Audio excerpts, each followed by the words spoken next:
tuduhan saya Iran memang membangunkan kuasa yang sebenar. Kan, dengan 90 juta orang dia, besar, dengan banyaknya minyak dia, dengan lokasi yang sangat strategik yang mengawal Selat Hormuz, yang berjiran dengan maknanya di tengah-tengah, yalah, centrality di tengah-tengah dua benua kan, Middle East dengan Asia, Eurasia dan sebagainya. Ini semua perkara-perkara yang kalau ada di tangan orang tu, dia boleh macam menguasai tadi lah. dia sebut Khomeini lah, we have the strategic depth. Kan, bermakna untuk menghilangkan semua ni bukan mudah. Dan bentuk muka buminya secara geografi, kalau tengok Iran ni pandai kan, dia bina fasiliti nuklear dia dekat dengan kawasan-kawasan pergunungan, antaranya Fordow kan. Dan ini juga menjadi kesukaran bagi Israel menerobos kawasan-kawasan tersebut. Natural barrier lah. Natural barrier dia. Dia ada So, mountainous punya kawasan.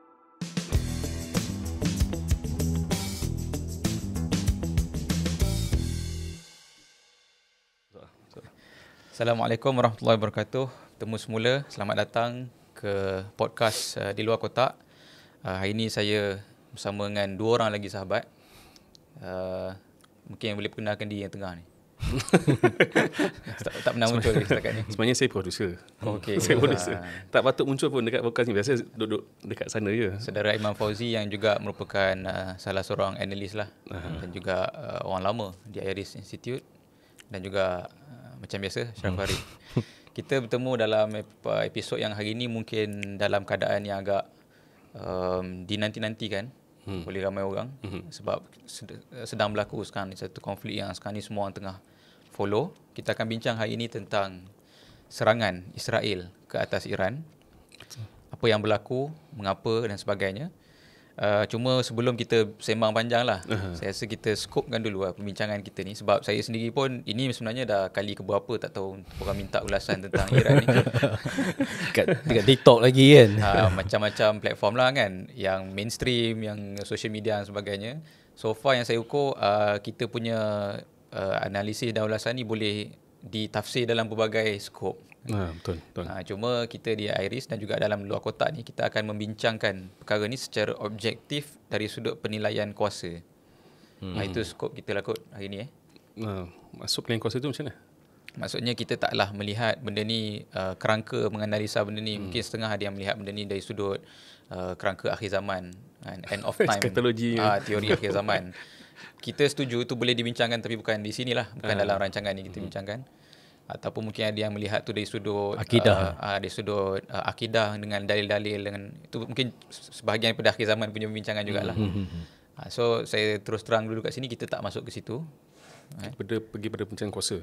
Kita bincangkan kuasa secara objektif. Jadi maknanya kita akan melihat Israel, kita akan melihat serangan yang berlaku, kita akan melihat Iran dalam konteks tersebut, dan kita akan memahami apa implikasinya juga dari sudut percaturan kuasa dan perubahan kuasa di dunia lah. Setakat ni gitu. So daripada awal saya sebut sini, kita akan lalu 4 perbincangan supaya mudah. Nanti mungkin boleh tambah nanti section lah dekat dalam YouTube. Senang orang kalau dia nak jam terus, kalau malah nak dengar, kita boleh. Yang pertama kita akan cuba memahami realiti dulu. Saya rasa kita bincang dulu tentang realiti. Apa yang berlaku? Apa yang actually berlaku. Berlaku. Kemudian yang kedua, kita akan cuba dissect ataupun membedah kenapa realiti itu berlaku. Apa yang konteksnya dan sebagainya. Kemudian yang ketiga, mungkin kita akan pergi kepada yang mungkin ramai orang nak tahulah, apa jadi lepas ni kan. Dah jadi World War 3 ke, kiamat ke, dan sebagainya. Dan kemudian yang keempat, mungkin kita akan rumuskan sikit dengan kita punya pendapat lah. Tak kata pendirian ataupun pandangan kita lah. Pandangan kita, what should be done lah. Secara ringkas sajalah pada penghujung tu. So itu 4 kita punya content pada hari ni. Saya sebutkan awal-awal supaya orang tak tertunggu-tunggu dan boleh even nak skip ke part yang dia nak pun terpulang lah, kalau tak nak dengar penuh. So kita setakat ni apa yang dah berlaku. Mungkin siapa-siapa nak update dulu dari sudut yang signifikan lah. Sekarang ni macam mana, hari ke-6. Dia start 13 Jun. 13 malam. Sekarang ni Jumaat. Jumaat sekarang 19 Jun. So dah hari ke-6 6 masuk seminggu lah. Hari ke-6, dan yang terkini mungkin yang paling signifikan ialah apa benda? Kalau ikut Jazeera, yang terkini adalah Israel hits Iran Internal Security Agency. Kan, Israel dah serang agensi keselamatan Iran, kan, dan Trump pun dah mula nak masuk kepada konflik ni. Kan? Tapi sebenarnya apa realiti yang sedang berlaku ni? Kita tenggelam sikit dengan, kalau baca kat Twitter tu ada propaganda, ada perkara yang betul-betul berlaku kan. Tapi mana satu yang tengah berlaku lah yang Kalau saya boleh recap sikit lah, kalau tengok mungkin nanti kita boleh bincang lah sama ada realiti dia betul dan tidak. Saya pun cuba untuk kita buat perbandingan actual yang berlaku dalam on the ground. First kita lihat kepada mission ini sendiri yang dilaksanakan oleh Israel yang dipanggil sebagai Operation Rising Lion. Rising Lion ni maknanya secara simbolik lah. Kalau tengok tu untuk merujuk kepada bendera lama Iran semasa zaman Shah Pahlavi. Itu analisisnya lah. Tak ni Disebut oleh Israel ke? disebut oleh apa tu dekat dalam Israel tak sebut lah exactly kenapa namanya macam tu. Yelah. Analisanya Analisa. begitulah. Saya baca yang INSS tu lah. Maksudnya ada satu report daripada seorang analisa dia. Simbolik kepada that. Dan juga merujuk pada ada beberapa ayat dalam Bible lah dia sebut macam tu. So ada motif keagamaan. Dan cuma kalau kita lihat daripada menggunakan motif keagamaan lah kepada ni untuk supaya sokongan kepada rakyat Israel.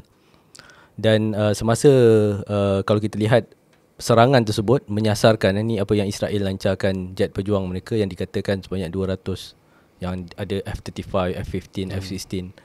So Israel yang memulakan serangan. Israel yang memulakan serangan. So itu betul lah. sebab apa Israel mula serang? Okay, so dia menyasarkan objektif dia. Yang ni disebut lah. Disebut. Tiga objektif sasaran tu. Yang pertama adalah membunuh kepimpinan tertinggi tentera Iran sama ada IRGC dan juga tentera Iran. Dan kemudian dalam tu juga dia membunuh individu-individu penting yang terlibat dalam program nuklear Iran. Nuklear scientist Iran yang katakan 3 orang dan juga key negotiator, maksudnya ketua kepada perundingan Iran dan juga US ni. Syamsahni tu. Tu yang pertama. Yang kedua adalah Israel menyerang tempat-tempat pembuatan peluru berpandu Iran. Dan yang ketiga, Israel menyerang fasiliti nuklear Iran di Fordo, di Natanz dan sebagainya. So ini ketiga hari pertama serangan tu. Tiga bentuk serangan yang dilancarkan oleh Israel. Dan yang ketiga ni kalau kita tengok pun masih berlaku sehingga ke hari ni lah, betul tak? Masih lagi berlaku. Kalau kita lihat dari sudut pengeboman terhadap pusat nuklear dan juga pusat pembuatan missiles dan juga pusat pelancaran misil masih lagi berlaku sehingga ke hari ini.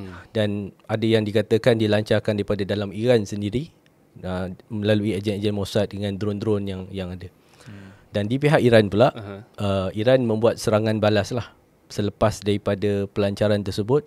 Cuma dikatakan Iran mengambil masa yang agak panjang untuk membuat balasan balik ataupun serangan balas balik.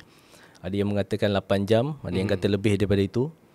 Dan Iran melancarkan beberapa siri serangan lah. Daripada mula melancarkan drone, kemudian melancarkan misil-misil peluru berpandu. Dan daripada sini dikatakan, tapi ni saya tengok ni sumber daripada mungkin Pro Barat lah, dikatakan daripada 90% misil yang dilancarkan hanya 10% yang berjaya menerobos ke Tel Aviv dan beberapa tempat seperti di Haifa dan sebagainya.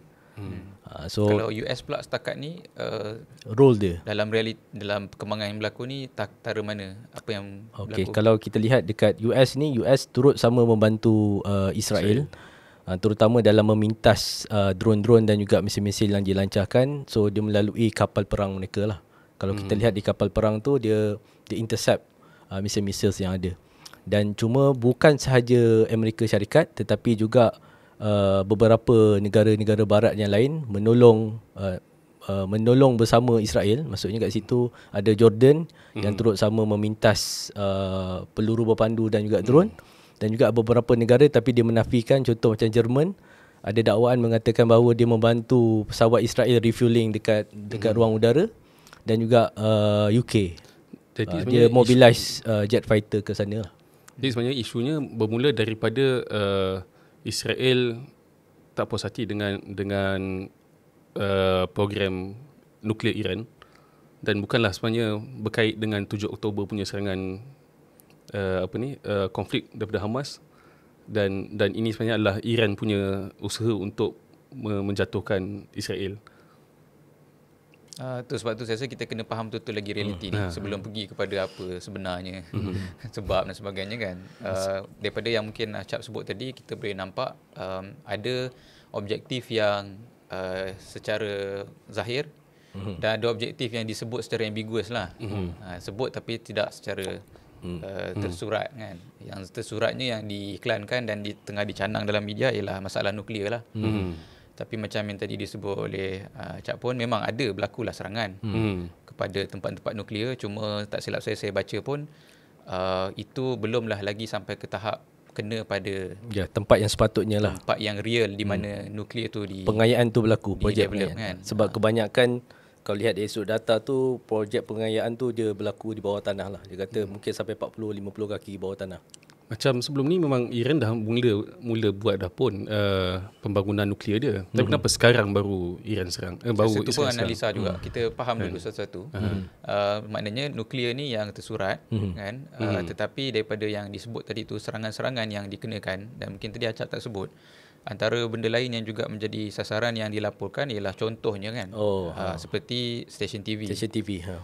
Dilaporkan juga ada beberapa tempat yang sebenarnya civilian lah, seperti hospital, sekolah, residential dan sebagainya. Ini Israel kepada Iran. Serangan Israel ke Iran lah kan.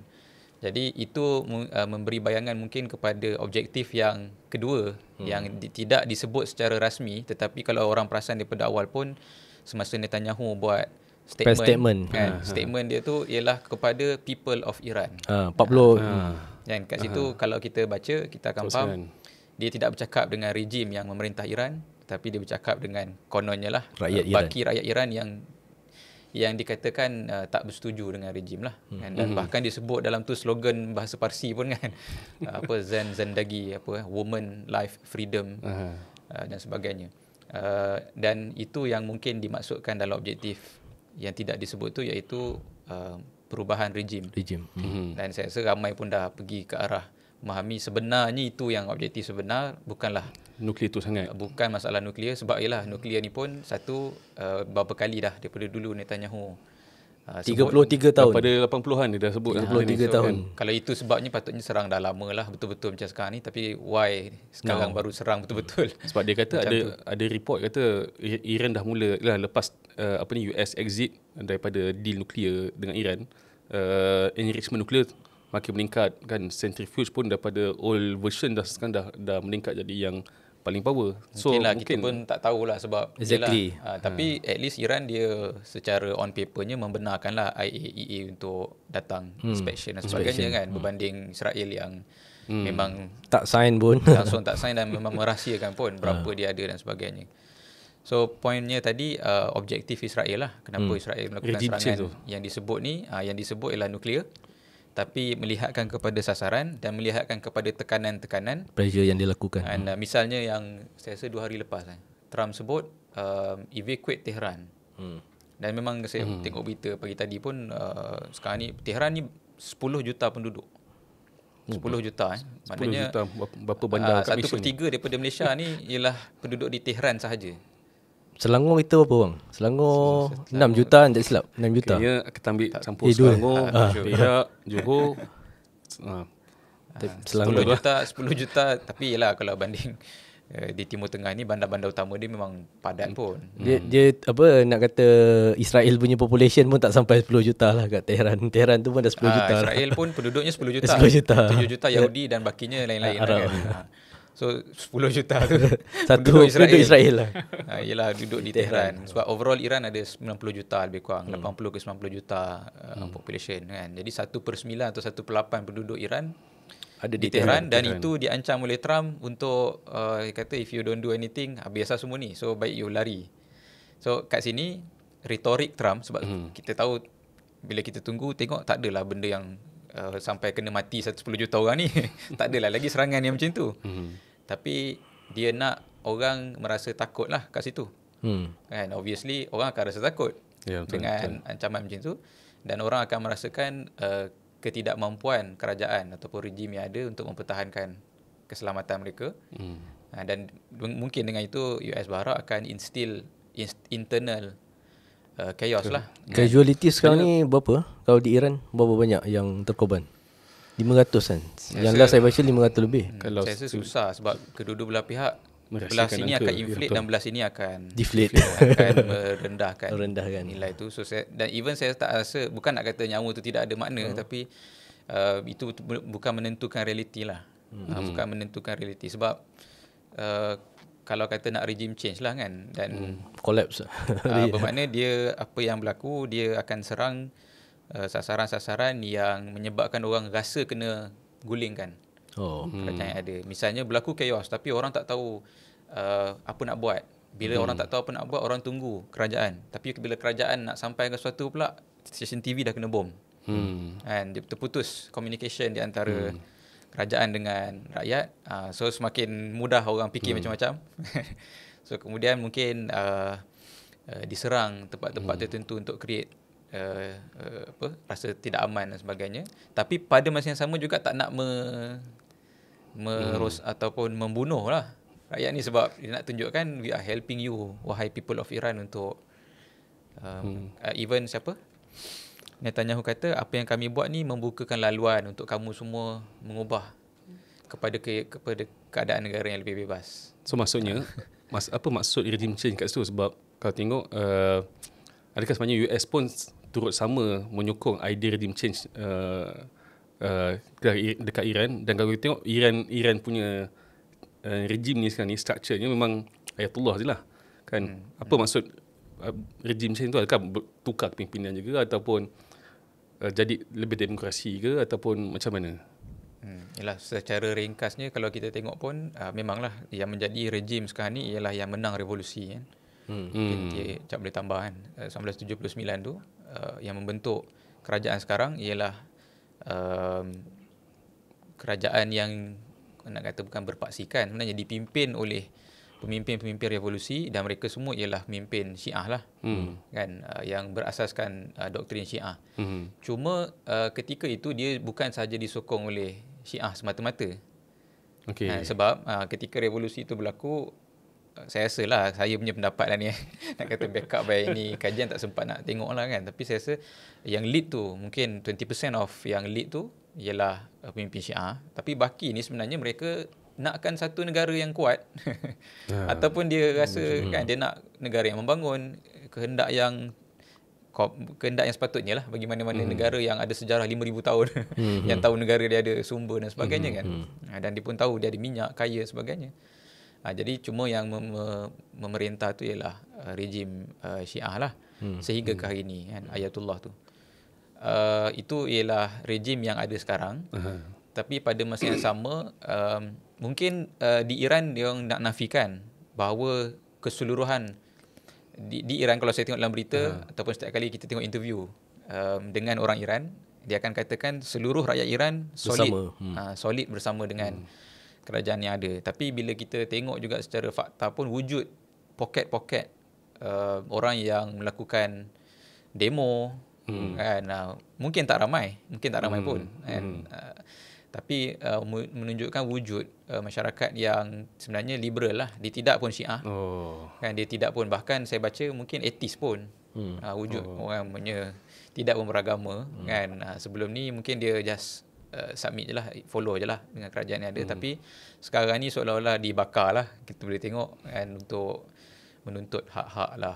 Yalah, kalau saya boleh tambah, maksudnya dalam sekarang ni kalau tengok yang bekas anak kepada Shah Pahlavi tu pun di Amerika Syarikat pun sekarang pun sudah mula untuk buat video-video menyuruh rakyat Iran supaya turun di jalanan menggulingkan rejim Shah Iran. Sebelum ni lagi pun kan. Sebelum ni lagi, maksudnya bukan sebab perang ni lah. Bukan sebab perang. So maksudnya rejim yang ada sekarang ni dictatorship sikit lah. Dia kalau ikut sistem, dia kata demokrasi lah. Kita pun memang tengok ada election kan, yang baru ni presiden apa dan sebagainya. Hatta masa naik dulu pun rejim ni buat referendum kan. To be fair, secara prosesnya Khomeini ketika itu membuat referendum kan, 98% bersetuju Iran menjadi Republik Islam.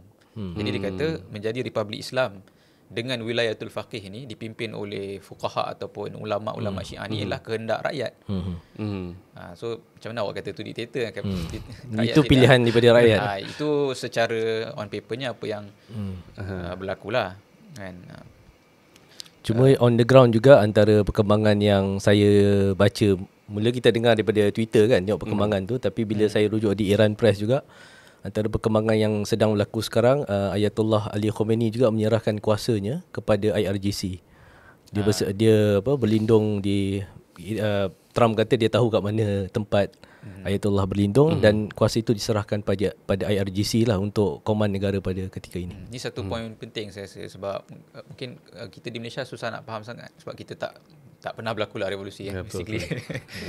Dia pengalaman saya pun bila saya dulu duduk belajar di Mesir tu, kita pernah tengok lah live revolusi ni. Revolusi ni dia rampasan kuasa. Dan bila dia merampas kuasa, benda tu macam orang sebut lah, yang susah bukan revolusi tu, tapi apa berlaku selepas tu. Sebenarnya cabarannya selepas revolusi. Dia sama macam kita demo bersih macam sebelum ni, satu KL penuh tak ada. Tak sampai lah Malaysia ni, tak ada apa lah, nothing lah. Dia memang maksudnya sampai ke tahap government lah, boleh. Ada lah kesnya sendiri. Cuma maksud saya not comparable. Not comparable lah. Bukan nak kata kat Malaysia ni tak membahaya, tapi not comparable lah in this sense. Dia maknanya dia menggulingkan sepenuhnya rejim yang ada sebelum itu. Maksudnya secara struktur jatuh, secara ekonomi jatuh, politik jatuh semua sekali. Total macam tu. Tentera macam mana tu tentera dia waktu tu? Yang saya pelik. Itulah. Jadi bila macam tu, apa yang naik selepas tu, sistemnya dia kena basically macam saya boleh kata ada dua sistem kat situ. Satu sistem yang asal negara tu, yang rasmi lah. Maknanya dia akan ada lah tentera rasmi. Dia mungkin ada lah kerajaan dia apa dan sebagainya. Tapi dia kena ada juga dalam tu sistem yang jaga revolusi tu, kehendak asal revolusi. Okey. Jadi sebab tu diwujudkan IRGC. Dan IRGC ni Revolutionary Guard. Kenapa dia kena ada Revolutionary Guard? Kenapa ada Armed Forces? Dia ada dua tu. Mungkin orang Malaysia kurang faham, ada perbezaan besar dua ni sebenarnya. Walaupun ialah mungkin setelah berapa lama, mungkinlah Armed Forces ni akhirnya fulfill lah apa yang dipandu oleh kuasa yang naik ni dalam revolusi. Tapi pada peringkat awal, yang menjaga kehendak revolusi itu, tentera yang preserve kehendak revolusi itu ialah IRGC ni. So kehendak revolusi ni sebenarnya dia nak apa kalau macam tu? Apa yang dibawa, apa yang menjadi sebab revolusi itu naik lah. So maksudnya nak membawa Iran yang lebih maju tapi memelihara ideologi contoh mudahnya Islam, macam betul. Dalam ketika kita tengok 79 tu, mungkin ada beberapa lah list of apa sebab revolusi ni nak buat, apa reform ataupun apa radical idea yang dia nak bawa tu. Tapi salah satunya anti-imperialis lah, menolak Barat. Jadi menolak Barat ni memang bercanggah habis dengan sebelum tu kan. Shah sebelum tu memang pro Barat. Moden dengan Barat lah.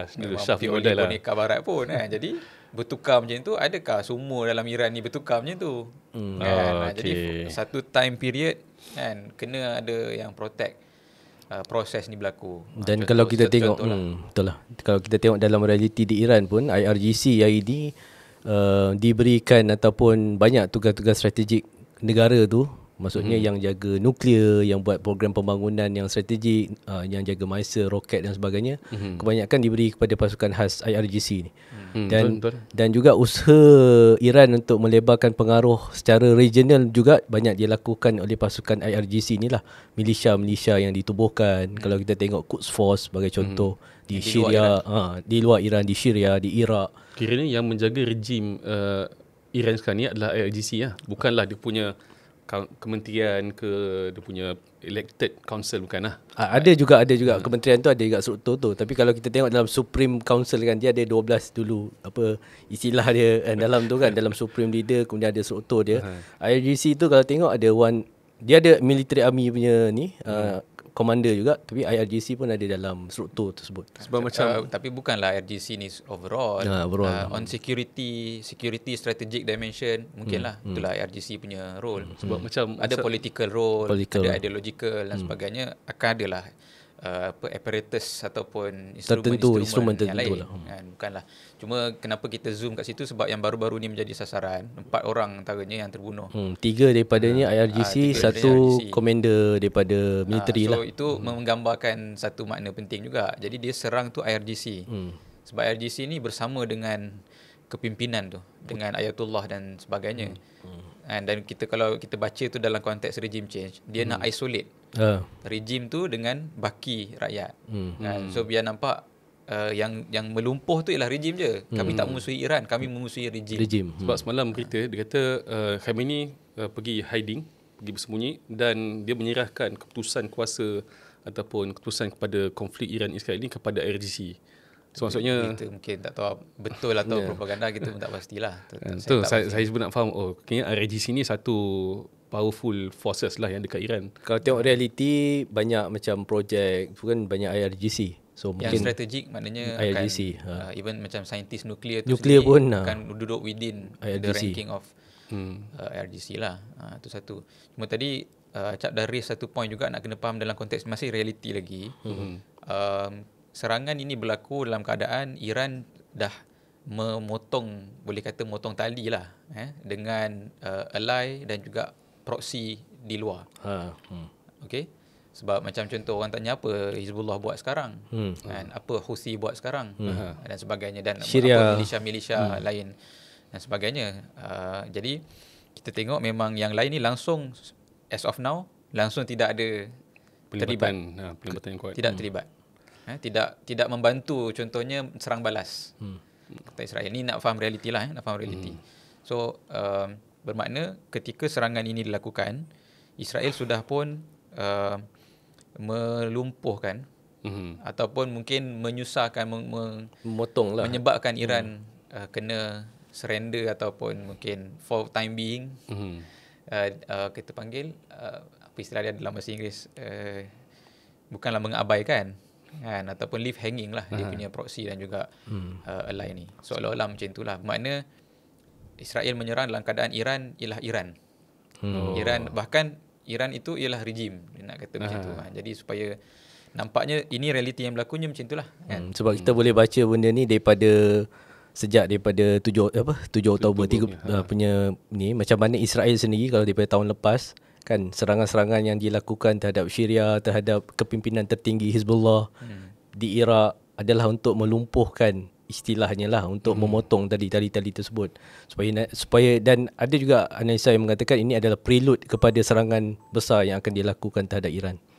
Melumpuhkan maksudnya regional power Iran di negara-negara seperti Lebanon. Kalau dulu kita lihat serangan tu, Iran boleh menggunakan proksi dia saja kan, Hizbullah melancarkan roket, dan di Syria juga ada fungsi tertentu yang dimainkan oleh milisya tersebut, dan begitu juga di Iraq yang kebanyakannya. So sekarang ni bila serangan tu dah tahun lepas berjalan, sekarang ni kita tengok lah. So maksudnya rejim sini kat sini dia luar dan dalam lah, tukar kepimpinan dalam, dan juga proksi Iran yang ada dekat luar ni juga telah disentas Hizbullah, dibunuh kepimpinan dia, Houthis pun diserang sebagainya. Cuma saya sebut potong tali tu sebab mereka masih wujud. Houthi, Hizbullah semua masih wujud. Tapi tak membantu apa dalam serangan kali secara, ni. cuma orang question lah. So financially macam mana dia masih boleh dapat bantuan kewangan, bantuan senjata ataupun strategic direction daripada Iran, adakah masih wujud dan sebagainya. Kalau kita tengok secara zahir tak ada lah. Dan mungkin setengah orang cakap itu ialah concession awal Iran untuk mengelakkan daripada diserang. Maknanya ambillah Hassan Nasrallah, hatta ambillah Ismail Haniyeh.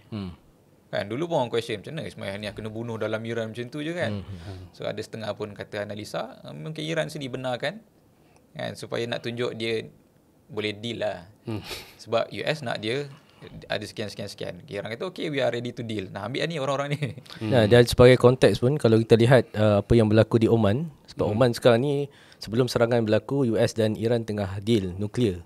Dan antara deal-dealnya adalah untuk demilitarize port-port proksi Iran, antaranya Houthi Oman. Jadinya deal tu telah berlangsung sebelum daripada serangan ini yang dilancarkan oleh Israel. Tapi bermakna sebelum tu memang sebenarnya capaian ataupun expansion Iran beyond bordernya memang besar lah. Kan? Sebab ada faktor ideologi tu. Saya teringat ada satu quote, mungkin saya baca kat sini, menarik untuk kita kongsi dengan para penonton kita. Satu statement dibuat oleh Ayatollah Ali Khamenei pada tahun 2014. Dia kata apa? We also have important capabilities outside of the country. Outside of Iran. We have supporters, we have strategic depth, both across the region and in this country. some support us because of Islam. Mungkin sebab negara Islam lain lagi mandul. So, dia nampak ni hero. Hero, tak kisah Sunni ke apa ke, yang penting ni Islam. Others because of the language. Ada yang menyokong Budaya secara projek ni sebab bangsa, dia lihat bangsa. inilah yang revive balik ketamadunan Iran yang selama ni dan sebagainya. And others because of Syiah. So macam yang mungkin Syiah di negara-negara Teluk, Syiah di Yaman dan sebagainya, menyokong Iran, dan dia habiskan di situ, they all constitute the country's strategic depth. Sebab macam contoh Houthi sebenarnya tak sama. Even kalau yelah. secara mazhab dia tak sama. Maknanya dari sudut kesyiahan dia tu, dia bukanlah Syiah macam Syiah di Iran. Zaidiyah kan dia menyokong ataupun sekarang ini bersekutu dengan Iran tu bukan sebab Syiah semata-mata. Bukan kerana akidah lah sahaja. Bukan kerana akidah semata-mata. Mungkin di situ ada Politik. adalah orang kata apa, familiarity, tetapi lebih kepada maknanya Iran meyakinkan mereka bahawa ada maslahat yang boleh dipenuhi jika mereka bersama. Kan? Begitu juga hatta macam di Syria dulu, kan, Bashar yang sekarang dah terguling ni, dia bukanlah Syiah as in Syiah di Iran tu. Sama macam Iran. Syiah Alawi tu lain. Syiah Iran ni macam mana? Apa beza? Syiah Iran ni yang majoriti, yang dominannya Imamiyah Syiah Imamiyah, iaitu beriman dengan Imam 12. Yang bahasa mudahnya mereka menganggap kita ni sekarang perlu menunggu Al-Mahdi. Dan yang menjadi ayatullah ni ialah timbalan kepada Al-Mahdi sementara menunggu Al-Mahdi datang. Itulah konsep wilayah faqih tu kan. Konsep yang Syiah Imamiyah lah. Kalau Alawi di Syria tu, dia lagi orang kata dia memang pelik, dah tak macam agama Islam langsung pun. Dia kadang tak semayang, tak apa pun. Bahkan dia lagi dahsyat, dia kata Ali tu dah macam Tuhan. Lagi weird lah. Sebab tu pada awalnya pun Syria ni pun tak iktiraf pun itu sebagai Syiah. Itu macam mana dia boleh bersatu secara tapi proksi kemudian dan partner Bapak Bashar Hafiz Assad, dia nampak dia perlukan backup kan, dia perlukan sekutu, jadi dia pun kata aku pun Syiah apa kan. So dia mensyiahkan diri somehow untuk Kepentingan Syria. Kepentingan. Basically maknanya di luar Iran ini Syiah tu menjadi mungkin satu noktah awal, tetapi banyaknya proksi dan juga align ni atas dasar strategik, dasar strategik dari sudut maslahah, dari sudut dan sebagainya. Cuma ianya membentuk satu paksi kekuatan strategik lah kepada Iran itu sendiri. Mana itu realiti yang mungkin orang tak faham kan. Dia bukan masalah Iran semata-mata kan, tetapi wujud satu rangkaian yang itu yang disebut oleh orang di negara-negara yang berbentuk bulan sabit, di kawasan yang Hilal Syiah ni lah dikatakan sebagai crescent of Syiah ni. Kawasan tu ialah kawasan yang subur dari sudut ketamadunannya pun, dan dulu pun merupakan kawasan wilayah pengaruh Parsi ataupun Iran. So maksud regime change ni adalah nak merubah supaya coalition ataupun integration antara negara-negara ni tak mengikut format atau model yang Iran nakkan lah. Betul? Kalau regime change tu dia cakap tentang yang Iran dalam lah, kerajaan dalam Iran. Tapi bila berlaku regime change ni, yang lain akan dia masih akan wujud, tapi dia macam itulah kan. Mungkin tak boleh nak berfungsi sangat lah, sebab mungkin bantuan dah tak ada dan sebagainya. So itu saya rasa kena faham. So tadi kita bagi realiti daripada ini bukanlah isu nuklear semata, dan ini sangat berkait dengan perubahan rejim Iran yang sekarang ni. As of serangan dalam Rising Lion ni, nampak realitinya ke situlah. Ke situ. Sebab cuma macam kita boleh bincang betul ke tidak itu pun, itu mungkin bincangan seterusnya. Saya rasa kita betul. break dulu kot. Boleh ke? Boleh lah, kita break. Okay. Saya rasa kita break sebentar untuk penonton mencerna sedikit sebanyak fakta-fakta dan realiti kita tadi. Kita sambung semula insyaAllah. Okay, kita bersama kembali. Harap-harapnya yang tadi tu tak overwhelm lah dengan fakta-fakta. Sebab ialah kalau orang tak pernah follow, mungkin agak sukar sedikit. Dan tujuan kita sebut realiti ni ialah sebab macam tadi awal kita sebut, kita akan tengok dalam media ni dia bercampur. Dia bukan semua dalam media tu tak betul. Dia akan bercampur antara yang retorik dengan yang actual. Retorik ni maksudnya yang disebut-sebut. Oh, kita akan hancurkan Amerika. Amerika pula kita akan hancurkan Iran. Tak hancur-hancur juga kan. Jadi yang sebenarnya tu yang kita nak cuba faham tadi itulah. Seboleh mungkin lah, sebab data kita dan maklumat kita pun pada kadar yang kita adalah. Tu setakat tadi tu. Malam tadi saya study tentang berita pembangunan showcase senjata Iran. Kata sebenarnya dia dah predict serangan yang berlaku yang pada kali ini maksud serang nuclear facility, serang military punya post, serang military agency ni, daripada awal Januari diorang dah predik Israel dengan Israel dan US akan serang tempat-tempat ni. So dari sudut menampak macam dia dah tahu dah benda ni akan berlaku kan, masing-masing dah buat perancangan dah. So adakah benda ni is suatu yang dibuat kan, ataupun is orchestrated lah, ataupun sebenarnya benda ni satu ketegangan yang muncul sehingga dan tercetus serangan yang berlaku pada kali ini. Secara logiknya kalau kita tengok daripada tadi tu pun yalah, kalau Iran memikirkan US dan Israel ni sebagai dia punya existential threat dia, sudah tentu dia boleh bayangkan apa tempat-tempat yang akan di-attack oleh Israel dan juga Amerika Syarikat, sebab dia tahu dia membangunkan satu senjata dan kuasa yang sebenarnya anti kepada yang akan menjadi sasaran kuasa-kuasa besar ni kat situ. So saya rasa kalau maksudnya dari sudut simulasi perang dia pun, kalau kita baca pun banyak dah menjangkakan ke arah tu. Maksudnya cuma kat situ mungkin kita boleh tanyakan, adakah Iran sendiri dia mempunyai, kalau kita tengok secara realiti dia, adakah dia ada capability untuk orang kata serang balas lah, ataupun membuat deterrence yang sepadan dengan kemampuan dia yang ada. Mungkin kita boleh sentuh sikit, saya rasa antara satu realiti yang kita boleh sentuh, keupayaan Iran tu sendiri. Keupayaan Iran tu, bagaimana keupayaan dia? Adakah dia untuk dia buat serangan balas? Setakat ni secara faktanya serangan balas dah dibuat lah. Dah dibuat. Okey, dia ada missiles lah, ada ballistic. Missiles lah, dan dalam serangan balas yang pertama 100 lebih kurang kan. Drone dan juga ballistic missiles kan. Dan dikatakan yang tu sebenarnya stok lama je. Kan. Maknanya baru release stok lama. Habiskan stok lama dulu. Bukan the recent technology lah. Mungkin teknologi 5 tahun 10 tahun lepas ke apa, wallahu alam. Kemudian berkurang lah, tapi selepas tu serangan balas tu ada, tapi berkurang, betul Betul. Secara faktanya lah, secara ringkasnya. Dan serangan-serangan tu walaupun ada pintasan ataupun ada Iron Dome, tapi banyak juga yang lepas. Bermakna menunjukkan dia develop missiles ataupun missiles dia ni dengan mengambil kira Iron Dome tu. Senario tu. Mengambil kira teknologi di sana sehingga dia boleh bypass lah. Sebab Kiranya, ada yang lepas kan. Kira Iran dalam keadaan dia sanction ekonomi dia sangat tinggi, pun masih lagi boleh develop teknologi untuk mengalahkan Iron Dome tu lah. Ni pun satu mungkin yang kadang-kadang orang tak berapa aware. Sebenarnya sanction kepada Iran ni teruk. Kan? Secara rasminya sanction tu sanction yang dahsyat. Dia sanction apa? Yang saya faham, dia tak benarkanlah untuk dunia tidak membenarkan perdagangan secara rasmi ataupun jual beli minyak lah basically kan. Yang boleh dia jual dagangkan besar untung ni minyak lah.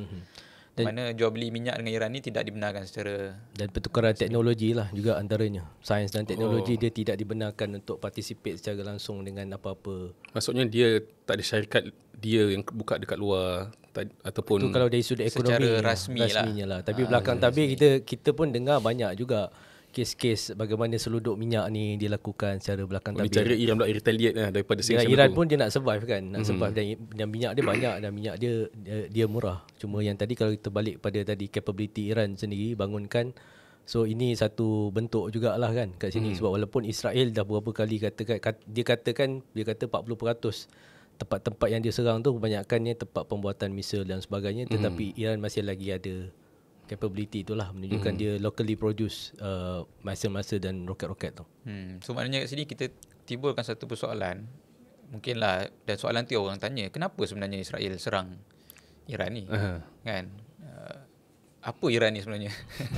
Sampai Israel serang macam tu. Kan? Dan kita dah pun saya rasa sentuh beberapa topik yang menunjukkan bahawa Iran ni dia bukanlah sekadar negara yang suka-suka berperang lah. Kan? Tapi dia adalah satu kuasa yang memiliki capability, kan? Ataupun mungkin kita guna istilah sini kuasa nasional. Kan? Dia membangun kuasa nasional dia.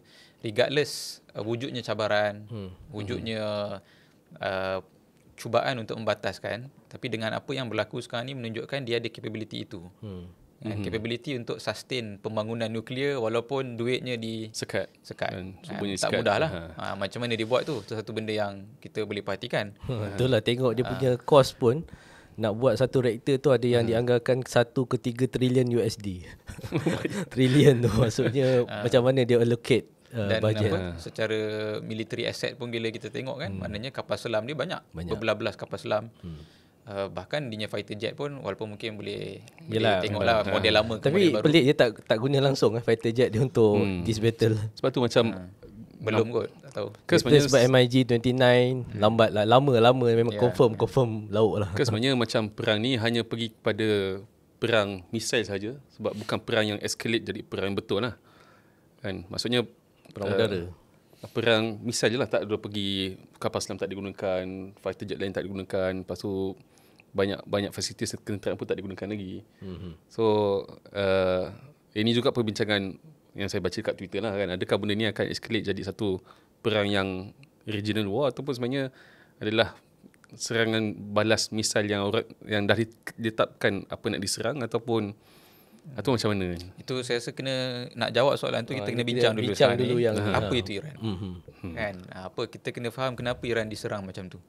Kalau saya tengok apa kelebihan yang Iran ada ni, maksudnya secara konsepnya lah maksudnya Iran yang mungkin ada setengah orang kita pun tak boleh bayangkan Iran kenapa boleh tiba-tiba lah nampak sebagai musuh yang US kata mengancam kewujudan Israel, mengancam kewujudan US. Apa ada pada Iran ni?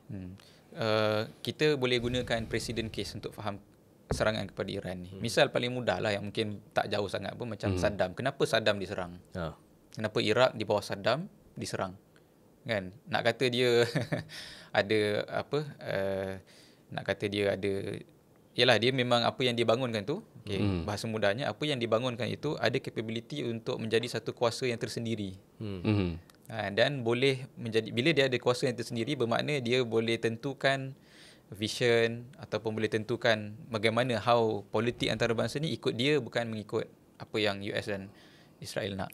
Kan? So kita boleh tengok semenjak Cold War tamat, kan? Boleh dikata secara official tamat 1990 lah bila Soviet collapse.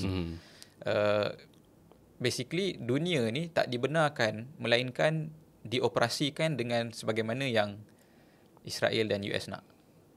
Bahasa mudahnya. Sekiranya ada yang cuba keluar daripada format operasi ini, daripada format ini, sama ada dia akan dirangkul kan, ataupun dia akan dicantas sepenuhnya menjadi failed state dan sebagainya. Itu kalau kita tengok apa yang berlaku. Kan? Misalnya yang berlaku di Libya, misalnya yang berlaku hatta di Mesir lah, to some extent lah kan, apa yang berlaku di 2011, revolusi Arab dan sebagainya. Apa yang berlaku kepada Saddam kan. Saddam ni memanglah yang di highlight tu cerita masalah dia kejam dan sebagainya kan, tapi dia membangunkan kapasiti rakyat dia kan untuk teknologi, industri, sehingga Iraq yang sebenarnya satu peradaban yang hebat dulu, satu ketamadunan Baghdad zaman Islam kan, bukan tempat yang tak ada apa-apa, resource pun banyak. So dia boleh bangunkan, dan bila perkara ini dibangunkan, dia menjadi satu rival. Dia ada possibility menjadi kompetitor kan, untuk menentukan reka bentuk paling kurang di Timur Tengah. Kan? Paling kurang di Timur Tengah. Maknanya Saddam ada vision di segi dengan Timur Tengah. US dan Israel ada vision di segi dengan Timur Tengah. So bila vision ini bertembung, maka ketika itu kita akan lihat dia akan dipadamkan, dicantas. Dan itu yang sedang berlaku lah sebenarnya sekarang kepada Iran. So itu menjawab kenapa Iran sekarang ni diserang, ditekan, disanction macam tu lah. Ini mungkin cubaan saya menjawab apa itu Iran sebenarnya lah. Kan? Dan mungkin tak tahu Acap boleh buktikan betul ke sebenarnya Iran ni have that power, ataupun dia membangunkan kuasa. Kan? Tuduhan saya macam tu. Bermakna tuduhan saya Iran memang membangunkan kuasa yang sebenar.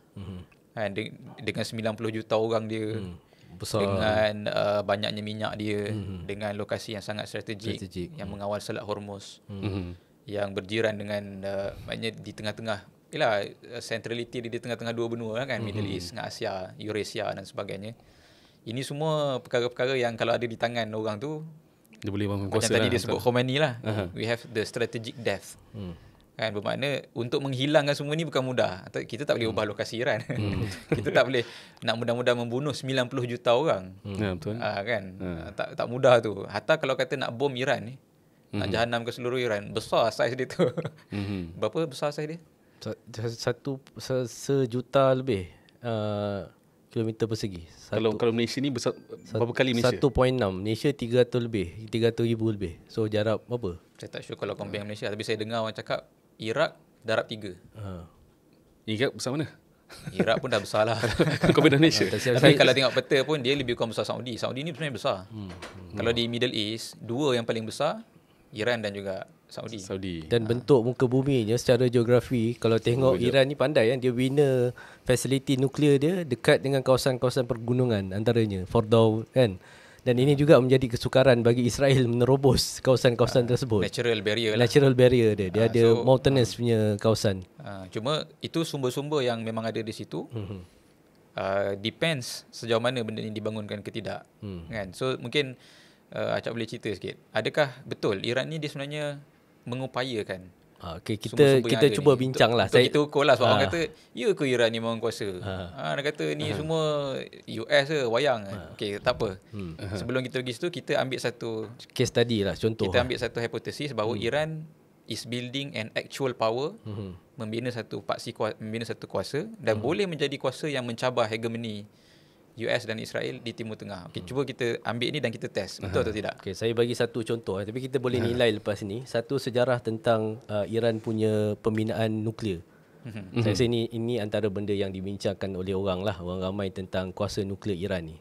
Saya pun mungkin tanya macam mana Iran membangunkan kuasa nuklear dia. Mungkin antara yang kita boleh ceritakan sikit macam mana sejarah Iran membangunkan nuklear power dia ataupun kuasa nuklear secara ringkas lah.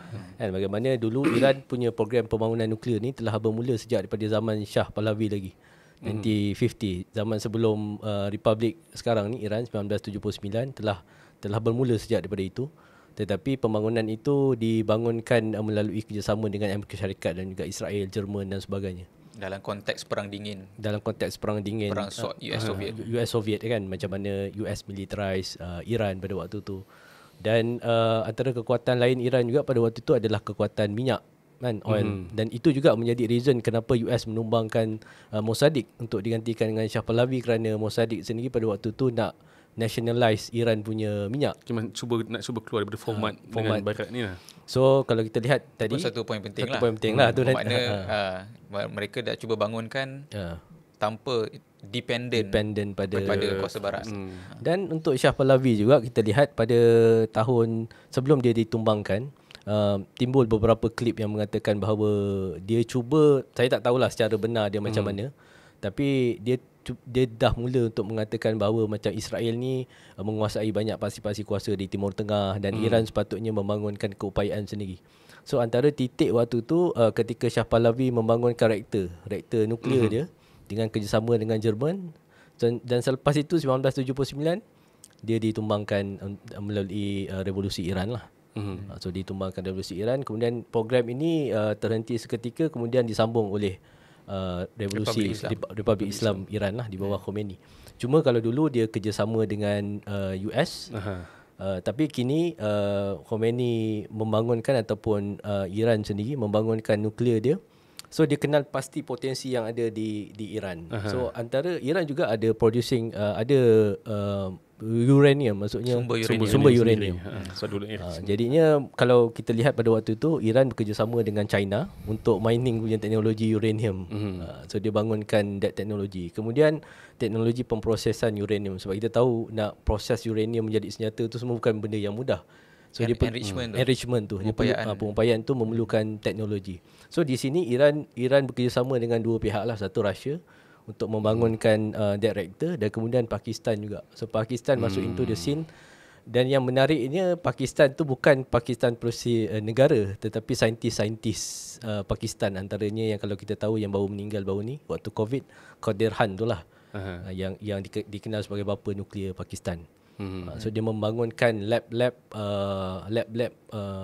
di Iran, dan Iran sendiri memiliki saintis nuklear lebih daripada 3,000 orang saya tengok, tapi dia tak tahu estimate berapa exactly. Yang paling ada figure pun 3,000. 3,000 dan itu pun banyak tu. Dan itu memang untuk nuklear saja, bangunan nuklear saja. Nuklear saintis. Dan 4 universiti yang ada program tersebut. Tu 4 universiti ada 3,000 lebih saintis. Kemudian kalau kita lihat pencapaian Iran dalam sains dan teknologi juga sangat tinggi. Contoh macam program angkasa dia antara yang top top 20 dekat dunia, program nanoteknologi dia. So by science and technology ni Iran agak advance juga satu sudut. Kiranya perang ni berlaku sebabkan Barat cuba nak formatkan Iran ni, bangunkan kuasa ikutlah apa yang ditetapkan oleh Barat, bukan dibangunkan oleh sendirilah. Betul tak? Kalau Cuma mungkin sebelum ke situ maksudnya kalau kita lihat pada benda tu, so Iran ada kemampuan tu lah. maknanya dia realise sumber yang dia Realise ada. sumber yang Dia dia ada ada. orang yang ramai. Orang yang ramai. Dan orang yang cerdik sebenarnya juga kan. Bahkan kalau pergi pada ilmu-ilmu yang bukan sains teknologi pun, ilmu kesastraan, Falsafah dan sebagainya. falsafah sebagainya pun ada maknanya Pencapaian. ada pencapaian. Kemudian dia ada sumber mineral. Kemudian dia ada kawasan yang strategik dan sebagainya. Jadi dia develop lah. Dan dia develop secara sort of independent lah. Okey, dekat sini okey, walaupun independen kalau kita lihat, cuma ini boleh kita analisa lah sebab banyak teknologi tinggi itu masih lagi di bawah apa orang kata Russia. Kalau dalam teknologi pengayaan uranium ni Rusia masih lagi dominate, China masih lagi dominate. Tetapi dia cuba untuk bangunkan, nak operate benda tu pun bukan mudah kan. Maksudnya kat situ dia pun membangunkan keupayaan tersebut, dan saya rasa antara perkongsian yang dilakukan, perkongsian pintar tersebut, kebanyakannya saintis Iran cuba untuk mendapatkan that teknologi. Sebab tu kalau kita lihat pembunuhan Mossad dan sebagainya, antara kes-kes yang menarik juga pembunuhan ramai saintis-saintis nuklear Iran tu. Kita boleh soalkan kenapa dia bunuh saintis tersebut, apa yang dia ada pada saintis tu. So kat Mana situ bukan saintis fake lah. So ada orang betul kata lah. ya ke kan, main ni semua ni kan. Tapi bermakna kalau Mossad mensasarkan, bermakna itu satu indikator there is a real threat, real knowledge yang dimiliki oleh saintis ni kan. Bahkan semalam ada seorang kawan saya sebut pun, dia dengar satu interview daripada saintis nuklear yang baru ni dibunuh tu. Dia kata benda tu dah pass through kepada yang lain pun kan. Kau bunuh aku pun tidak mematikan penguasaan knowledge itu. Bermakna Iran menumpukan usaha untuk membangunkan salah satu paksi kekuasaan yang besar. Itu yang dinamakan paksi kuasa. Sebab ada orang ukur tapi dia punya ekonomi teruk, orang-orang negara dia hidup melarat sebagainya. Tu masalah orang ukur negara. Apa orang faham tentang makna kuasa kan. Kuasa ialah sesuatu yang boleh menyebabkan dia boleh buat keputusan yang independen. Dia yang boleh tentukan nak serang ke tak serang. Orang kena ambil kira dia punya keputusan itu. Bukan masalah dia boleh hidup mewah tak mewah. Dan memang antara disebabkan nak tumpu bangunkan kemampuan-kemampuan yang Acap sebut tadi tu, memang dia kena trade off lah. Sebab duit pun dah lah kena sanction, okey lah. Kalau ada kemasukan pun dia kena balance nak pergi ke mana duit ni. nak bagi tabur duit kepada rakyat ke kan, ataupun nak tumpukan ke sini. Dan the fact that dia boleh membawa rakyat bertahan, ialah itu subjektif lah kan, bertahan. Tapi maknanya dia boleh prioritize kepada projek-projek sains, projek pembangunan aset, strategik negara dan sebagainya. Kan, dalam keadaan rakyat mesti ada yang demand untuk lebih mewah dan sebagainya. Itu sendiri satu pengupayaan ataupun governance yang yang perlu kita istilahkan sebagai pembangunan governance yang berpaksikan kuasa. Dia bukan sekadar run government macam mana-mana service government yang lain lah. Dan ini juga satu perkara yang mungkin orang question sebelum ni, kalau fikir tentang kepimpinan Islam lah, contoh istilahnya Khomeini. Cuma saya tengok dia punya pengupayaan tu boleh kata dahsyat jugalah. Bukan sekadar kalau dia menumpukan pada aspek agama dan sebagainya, tapi juga menumpukan pada aspek ni lah, kekuatan ketenteraan dan sebagainya. Maknanya secara komprehensif lah. Boleh question komprehensif ke tidak, tapi nampaknya maksudnya dia bangunkan aspek soft power dan juga hard power tu secara bersekali. Tapi tak ke patutnya sebagai sebuah kuasa kan, Iran bila bangunkan kuasa nuklear dia, patutnya dia dalam keadaan dia disanction, patutnya dia bangunkanlah kuasa sebagai kuasa ekonomi, bukan kuasa ketenteraan. Ataupun adakah sebenarnya itu adalah prioriti yang sepatutnya Iran buat, bangunkan kuasa ketenteraan dia? Sebab bila dia bangun kuasa ketenteraan, US cuba sanction dia, Israel serang dia kan. Adakah itu sebenarnya format yang patutnya dibuat oleh negara seperti Iran kan? Maksudnya dia retaliate, ataupun sebenarnya dia kena jadi macam Malaysia yang kita ialah bila kuasa nasional ataupun satu kuasa ni nak membangunkan keupayaan dia pun kena ambil kira environment di rantau dia. Dan Reality environment Timur dia. Tengah ni ialah environment perang. Semenjak Sykes-Picot kan orang sebut kan, nothing is stable in Middle East. Kan, tidak, sebenarnya semua is house of cards kan, maknanya anytime boleh runtuh. Kan, jadi kat situ siapa yang kuat lah yang survive. Itu yang sifir yang difahami oleh Iran. Jadi dia kena kuat. Dan kena kuat ni itu menjadi priority lah berbanding mungkin keselesaan, berbanding mungkin yang bermakna kat situ kemajuan diukur dengan kekuatan dia tu. Dan kekuatan yang bersifat boleh mencegah orang daripada menyerang dia ataupun istilahnya deterrent kan. Deterrence. Jadi kita tengok dalam konteks yang ada ni somehow menggambarkan adalah impact deterrence Iran tu.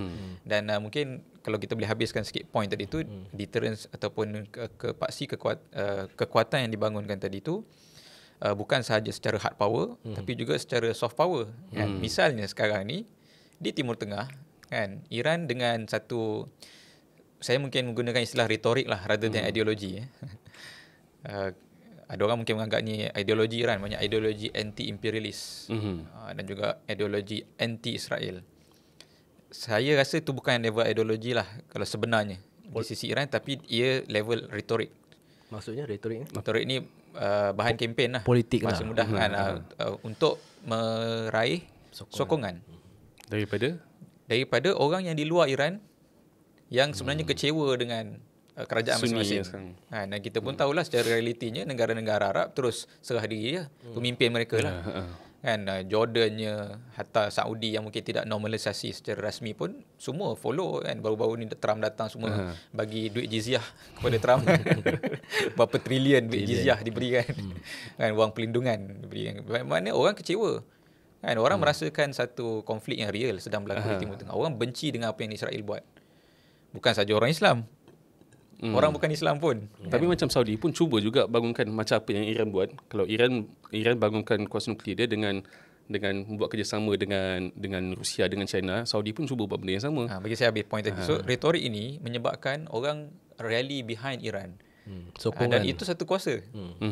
Jadi ini saya nak tunjuk macam mana Iran boleh membangunkan kuasa lah. Dan bermakna di situ kuasa tu real. Dan barangkali inilah sebab kenapa sekarang ni ataupun bukan sekarang ni lah, kenapa Iran mesti digagalkan oleh Israel dan US ni. Maknanya kuasa ni is growing and maybe could be in the nearest time out of control daripada hegemony US dan Israel. Bermakna kalau nak menjawab soalan tadi tu pula, kalau orang lain buat, kenapa kita tak lihat macam tu? Dia tak semestinya bila kita ni buat kerjasama ataupun pergi cari sekutu lain selain daripada US Israel, itu bermakna kita dah keluar daripada hegemoni. Dia ada kan. Sebab tu saya rasa paksi kita bersembang ni ialah tentang kuasa. Katalah Saudi. Saudi, adakah Saudi membangunkan sumber dia sebagaimana Iran membangunkan sumber dia?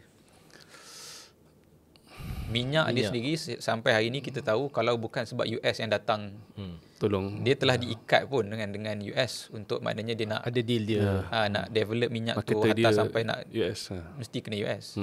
Kan? Hatta UAE lah katanya Dubai maju dan sebagainya. Kemajuan itu ialah dengan bersandar kepada nasihat, dengan teknologi, dengan apa semua yang disupply oleh US dan Israel. Makna orang mungkin cakap itu pun kuasa tu. Itulah kemajuan. Maju lah. Tetapi kuasa within hegemony tu. Bermakna bukan kuasa lah sebenarnya. Kat sini orang kena faham makna kuasa ni kita tak ukur dengan dia ada sumber lah kat situ nak kata kan. Dia kaya. Sumber memang ada. Sebab tu umat Islam memang ada sumber. Kan, cuma dia tak boleh kuasa buat ialah bila dia keluar daripada kebergantungan. Itu yang Saddam buat. Kayaknya kalau dia bergantung macam Saudi sekarang ni, dia bergantung tapi dia masih maju, dia masih lagi boleh, dia kaya kan.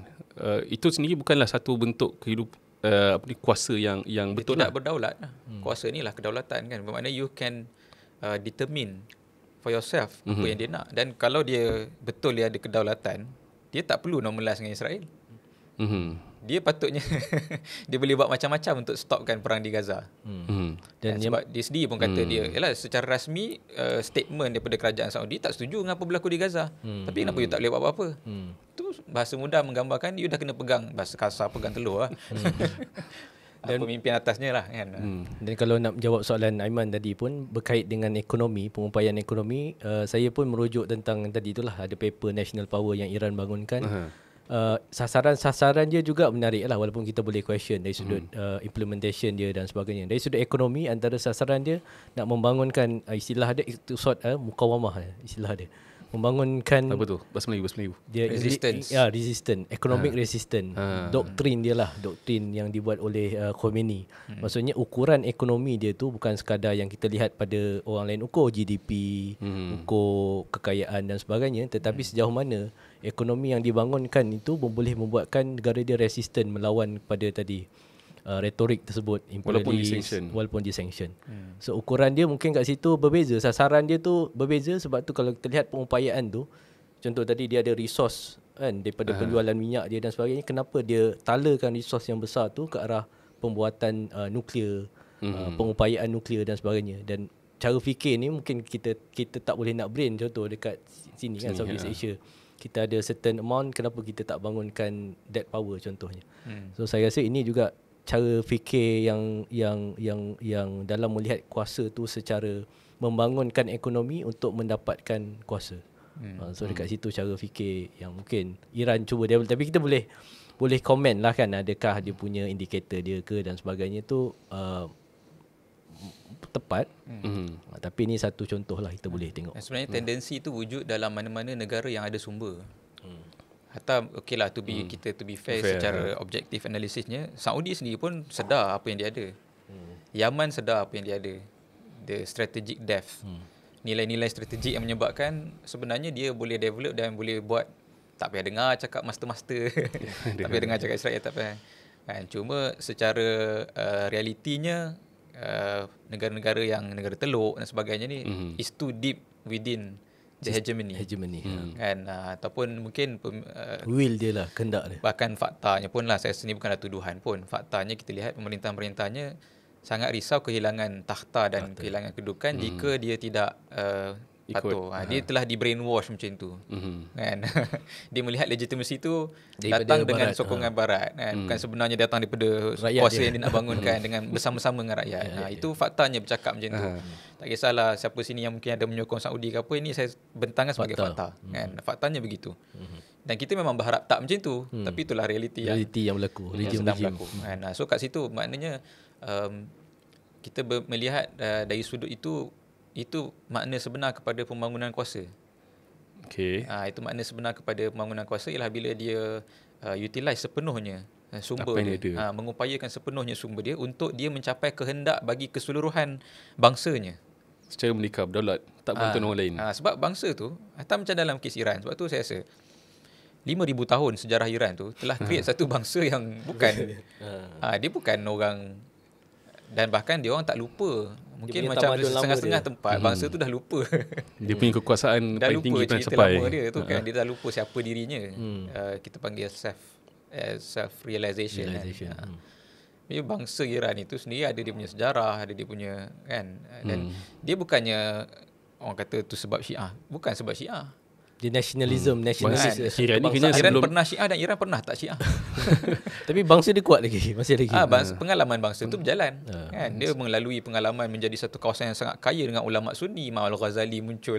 Ibn Sina pun daripada semua filosof Islam kan, semua ulama-ulama besar datang daripada kawasan situ kan, berbahasa Farsi. Bukannya mereka orang Syiah. Kemudian pernahlah menjadi juga empire Syiah kan, zaman Safawi dan kerajaan Buaid dan sebagainya. Kemudian menjadi Sunni balik kan, dan sebagainya. Jadi unsur ideologi ataupun akidah tu datang dan pergi, tapi kehendak bangsa tu untuk membangunkan ketahanan wilayahnya yang mereka lihat sebagai sangat kaya, blessed land kan, dengan kekayaan itu, apa nak bina kehidupan yang macam mana, itu kekal. Itu menjadi kehendak bangsa tu. Kan, jadi datang mana-mana rejim, macam mana dia nak melihat kehendak ni. How do you utilize kehendak ni? Cuba menarik maksudnya kat situ tidak sepenuhnya, kat situ kita boleh analisa ideologi itu memainkan peranan membentuk kekuatan bangsa tu, sebab bangsa tu sendiri secara sejarahnya pun inherit, sejarah tu pun satu bentuk kuasa lah kan kat situ. Maksudnya tanpa macam tadi kan, ideologi pun bertukar ganti, ada Sunni, ada Syiah, ada sekular, ada liberal dan sebagainya. Tetapi kehendak bangsa tu untuk jadi kuat sebab dia melihat kawasan dia tu pernah jadi kuat dan blessed with abundance of resource, menjadikan dia rasa ni lah kita kena upayakan negara kita. Dan benda ni sebenarnya tak boleh dipadam oleh Tak boleh US dan dipadam. Israel. So ni kehendak daripada bangsa tu sendiri. Sebab tu ada orang menganalisa juga, ni patah balik kepada cerita kita, menganalisa bolehkah okey, katalah kita terima premis yang kita sebut tadi bahawa Israel dan US menyerang Iran sebab tak nak Iran menjadi kuasa yang boleh menjadi pesaing yang ada vision yang berbeza di Timur Tengah dengan Israel dan US. Bolehkah perkara ni sebenarnya berlaku? Kan? Hatta macam contohnya dalam kes sebelum ni pun, Iraq. Okay, betul lah Saddam mati, akhirnya jatuh. Iraq sekarang dah jadi failed state. Sampai sekarang failed state, betul. Failed state kan. Tapi benda-benda yang bersifat kita istilahkan strategic death, geografi dia, sejarah dia, realization bangsa dia dengan apa yang dia ada, culture dan sebagainya ni tak boleh dipadam. Tak mudah untuk dipadam. Jadi kan? berbaloi almost fixed and permanent. So sebab tu ada orang analisa, boleh ke Israel dan US memaksa kehendak mereka selama-lamanya ke atas rantau ini? Dan orang menganalisa sebab itulah daripada Sykes-Picot dah 100 tahun pun masih lagi resistant lagi. Kalau betul lah dia orang ni boleh impose kehendak dia, Timur Tengah ni dah jadi lain dah hari ni. Kan dah basically Greater Israel tu anytime lah patutnya. Tapi maknanya kenapa tak mudah perkara tu? Sebab dia orang bertembung dengan sesuatu yang real. Kan dia boleh artificially tukar regime. Tetapi macam kan tadi sebut Shah pun akhirnya sebut pasal apa? Nationalize. Nak bangunkan nuklear. Saya rasa itu retorik. Sebab dia nak dapatkan sokongan daripada rakyat dia. Rakyat. Tapi sebenarnya masih serve Western lah. Tapi ni orang kata adakah ni pembangunan Iran yang sekarang ni adalah kehendak idea Syiah ke ataupun sebenarnya adalah idea rakyat pasti untuk bangun kembali jadi kuasa yang kuat macam sebelum ni? Jadi macam kalau kita sokong tu kita macam ini sebenarnya sokong Syiah ke sokong kuasa rakyat yang siapa-siapa yang naik menjadi rejim, kalau dicerdik dia akan combine. Macam tu sebab tu ayat tadi yang saya baca ayat Khomeini tu. Ada yang menyokong kita kerana Islam. Ada yang menyokong kita kerana bahasa. Bahasa tu saya tafsirkan sini sebagai cultural and history lah. Persian kan, bahasa Farsi itu bermakna tamadun. Sebelum Dan ni. dia menyokong kita kerana Syiah. So kalau dia cerdik, how do you combine all of this to gain authority and legitimacy lah, and to sustain your government as long as possible. Itu semua akan fikirlah. Dan kerajaan yang cerdik dia akan nafikan je, atau dia akan ubah pula. Kerajaan yang tak pandai, kerajaan yang bodoh, pemerintah yang bodoh, dia akan dismiss je all this strategic death kan, sejarah apa dan sebagainya ni kan, ataupun dia akan cuba tuning. So itu yang tuning supaya jadi westernized. Mungkin to some extent macam yang berlaku di Malaysia kan. Sehingga kita lupa sejarah yang asal dan sebagainya. So bila mereka menyokong rejim yang ada, banyak sebab tu. Bila maknanya sekarang ni sokongan kepada rejim Iran tu banyak sebab lah, bukan sebab semata-mata Syiah je. Sebab kalau kita ambil, orang tak ada actual number, saya pun cari juga actual number yang betul-betul core Syiah ni, saya rasa as in many society biasanya 20%. Yang kita boleh kata label hardcore lah, yang memang pure penyokong so lagi 80 Syiah ni Imamiyah. Baki 80 ni bercampur. Too much ada degree of kesyiahan itu dan degree of kenapa mereka bersama. Ada banyak mixture of combination of factors. Bahkan ada mungkin 20% yang hujung ni sebenarnya against pun. Inilah yang mungkin sekarang digunakan untuk regime change ni kan. Dia prefer liberal, western. Sangguplah, tak kisah lagi baik duduk dengan hegemony US kan. Boleh jadi negara yang syok hidup, mewah sebagainya. Jadi macam Dubai kan, lagi best. Buat pun nak duduk. Sekarang susah sebenarnya hidup di Iran kalau tengok kan, kereta-kereta apa semua, walaupun banyak industri. Tapi kehidupan rakyat tu agak, yalah, walaupun kata ada mall terbesar kan sebagainya, tapi tidaklah mewah sangat kehidupan mereka. So itulah saya rasa melihat Iran tu sebagai satu paksi kuasa tu, kalau kita kata itu satu assumption, so far kita nampak kuasa dia ke arah situ. Dan mungkin membenarkan itu menjadi reason why dia disekat sekarang menyerang. Cuma berbaki satu lagi teori juga yang mengatakan kuasa yang dikatakan dia bangunkan pun sebenarnya kuasa yang dependent, masih lagi sekadar untuk bermain dalam hegemoni barat. Tu untuk counter Dia argument lah. counter argument yang kita ada ni. Tu macam mana tu? Kita boleh lepas ni lah. Boleh lepas ni. Kita break sekejap bagi orang cerna dulu insya-Allah. Okay, kita sambung kembali. Tadi kita dah bincang tentang macam mana pembangunan kuasa Iran dalam keadaan dia disanction kan, dengan bersandarkan dengan sumber-sumber terhad yang ada dan sumber-sumber yang ada dalam negara kan, membuat satu retaliation kepada format yang telah ingin ditentukan oleh Barat kan, US dan Israel. Cuma kita tengok dalam perang kali ni, pembangunan kuasa pembangunan ketenteraan yang Iran bangunkan besar dengan warplane dan sebagainya, tapi nampak macam perang kali ni tidak menggunakan sepenuhnya kekuatan ketenteraan yang ada. Kan? So jadi tanya-tanya, bahkan banyak orang pun tanya sebenarnya adakah ini perang yang betul ataupun adakah perang yang orchestrated kan, dibuat untuk tujuan tertentu. Damage Israel setakat macam mana setakat ni? Itulah sebab banyak pun media pun Barat control kan. Tapi kalau kita lihat di pihak Iran pun, dia kata dia dah attack a few places yang berkait dengan ketenteraan, ada gudang senjata sikit. Pipeline minyak kat Kata ada Haifa. pejabat Mossad pun kena. Pejabat Mossad Tapi saya tak masa tu kosong. macam pejabat Mossad tak pasti, tapi Ada Ya, dekat saya tengok kat social media. Pejabat Mossad kena tapi kosong, tak ada orang. Tak ada orang mati lah. ada yang sebut apa ni, yang diserang adalah bangunan yang menempatkan bateri kepada Iron Dome. Sebab tu kekuatan Iron Dome jadi itu reduce adalah 50%. beberapa ni. Tapi setakat yang pandangan saya lah, setakat kita melihat yang berlaku di ni tidak terlalu signifikan.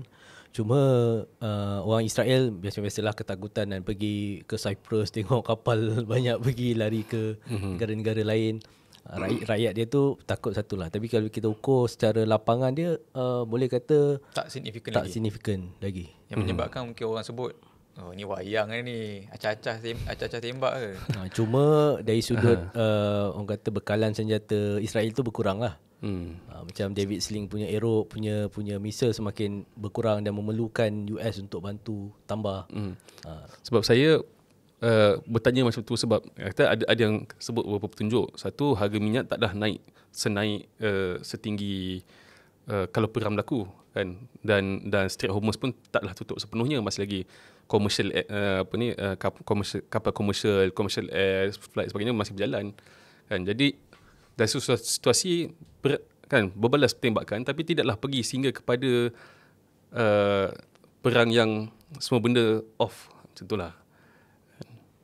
So balik kepada soalan, adakah sebenarnya perang ni adalah sebuah perang orchestrated untuk tujuan-tujuan tertentu ataupun macam mana? Atau mungkin soalan lebih tepat ialah, Iran ni betul ke gaduh dengan Israel ni? Yalah. Inilah antara orang bincang kan. Dan tapi terus terang lah, bila kita cakap macam ni, orang akan melihat kita question Iran. Dan bila kita question Iran, terus orang chop kita ni di kutub yang satu lagi. Kita ni pro Saudi ke whatever apa semula. Sebab tu daripada awal rancangan saya sebut, kita bincang ni secara objektif. Melihat dari sudut kuasa-kuasa yang ada. Kan? Kita tak ada pihak mana-mana lah dalam perangan ni. Bahasa mudahnya sini saya isytihar, kita tak ada pro mana-mana pun. Kita sebagai orang yang menilai semua benda daripada satu tempat untuk melihat apa yang berlaku.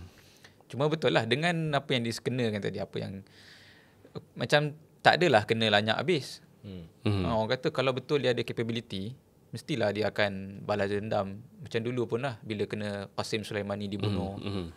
Hatta banyaklah pemimpin-pemimpin yang bunuh, dia kata nak bagi satu respon yang Final blow. respon yang akan disesali. Tapi kita tengok tak adalah sampai ke tahap tu juga kan. Itu yang menyebabkan orang tanya, betul ke dia gaduh ni? Kan, boleh jawapan ni saya rasa banyak layer lah, betul lah untuk kita bincangkan. Mungkin layer paling zahirnya, basicnya mungkin orang anggap itu ialah cubaan-cubaan untuk menggentarkan pressure supaya berwujud balik negotiation. Ini paling biasa orang akan fikirlah. So bila dia cakap macam tu dan dia cuba serang macam tu, ada benda lah dia nak pressure kalau dia duduk balik atas meja rundingan dengan Israel. So dan US sendiri pun kan. Dengan US kan. Cuma dari satu sudut lain juga ada kemungkinan kan, selama ni pun ini sekali lagi ni teori juga, kita kena prove kan. It's a hypothesis we have to test here. betul ke selama ni kuasa yang dibangunkan tu memang kuasa yang nasional, yang independent, yang berdaulat, yang apa semua, ataupun dia adalah kuasa yang dibangunkan untuk memainkan peranan tertentu bagi pihak Israel. Itu soalannya. Macam mana kita nak test soalan ni? Saya ni tak jawab. Kita kena ukur realiti lah. So realitinya apa yang berlaku? Kalau saya tengoklah respon negara yang lain yang ada dekat Timur Tengah ni. Antara yang negara yang terbesar portionnya negara-negara Sunni. Okey. Kan, negara-negara Sunni, apakah respon mereka terhadap serangan Israel dan Iran ini? Dan kita pun tahu sejak daripada secara sejarahnya bagaimana Iran ini dipotretkan oleh Israel terutamanya. Kan, kalau tengok ucapan Netanyahu mengatakan negara seperti Saudi dan sebagainya, shoot tanks, sepatutnya berterima kasih kepada Israel kerana melancarkan serangan terhadap Iran, kerana ia membenamkan diorang punya existential threat, ancaman.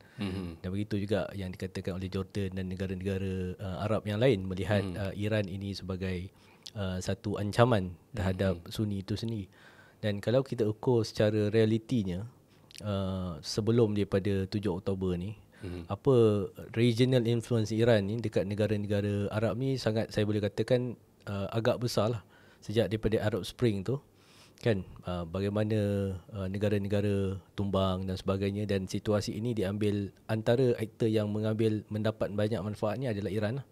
Sebab kalau kita lihat di Iraq sendiri, bagaimana milisya Syiah mengambil alih tampuk pemerintahan di Iraq, di Syria, bagaimana tentera-tentera milisya Syiah membantu Bashar Assad, kemudian di Lebanon Hizbullah sendiri. So kita melihat dekat situ satu, itu yang orang kata hilal Syi'i ataupun apa tu, crescent Syiah tu, regional influence. Dan satu sudut kita lihat Iran ada pengaruh terhadap kestabilan rantau tersebut, terhadap majoriti negara-negara Sunni di Yaman sendiri. Kan, ketidakstabilan yang berlaku, Iran ada tangan kat situ lah. So ini satu sudut kita lihat ada peranan Iran dalam mencetuskan ketidakstabilan di rantau Timur Tengah. Jadi mungkin kenapa satu benda yang kita kena tanya juga di situ, okey, Israel nak apa? Kenapa Israel perlukan Iran untuk jadi pesaing kepada idea Sunni tadi tu? Kena jawab dulu Israel nak apa. Baru dia tahu oleh itu dia perlukan Iran. Israel nak apa? So mungkin yang kita dah faham pun lah, saya rasa, dan pada tahap ini, pada kadar zaman kita ni, benda tu dah jadi benda yang dinyatakan dengan jelas. Kan, Netanyahu namakan dia New Middle East Plan. Dulu kita faham dia sebagai The Greater Israel. Kan, satu kawasan wilayah kedaulatan Israel yang bukan di Palestin saja, kan, tapi daripada Nil sampai ke Furat, kan, sampai Euphrates. Maknanya keseluruhan wilayah Syam berada di bawah pengaruh, ataupun itulah sebenarnya Israel, the Greater Israel. Dan the whole Middle East ialah menjadi kawasan yang tidak hostile, bahkan tunduk. Di mana sumber dia akan disupply, akan disalurkan untuk menjunjung atau mendevelop lagi kuasa Greater Israel ni. Dan dengan itu, kalau nak pergi lebih jauh, seluruh dunia kan akan boleh dikawal. Sebab basically siapa kawal Middle East ni, kita boleh kata banyak benda dalam dunia ni dia boleh kawal lah. Kan, dengan kepentingan strategik Timur Tengah ini difahami daripada dulu sampailah, mungkin saya rasa sampai kiamat pun, siapa yang memegang kawasan ni, basically you are controlling so many things lah. Kan, jadi itu apa yang Israel inginkan, dan itu yang diusahakan pun. Orang kata ni teori, well, you have seen, kita dah tengok semua benda ni dilaksanakan apa semenjak daripada Sykes-Picot sebelum Balfour Declaration dan sebagainya. Cuma dalam kes ni, dia nak ubah tu bukan benda yang mudah. Sekali lagi kita patah balik saya rasa point tadi kan. Timur Tengah ni bukan macam tu. Dia ialah wilayah umat Islam yang sekian lama, kan. Satu, itu sendiri dah satu perbezaan besar. You nak impose satu idea yang berpaksikan bukan kekuasaan Islam di Timur Tengah. That itself dah jadi satu kerja gila dah.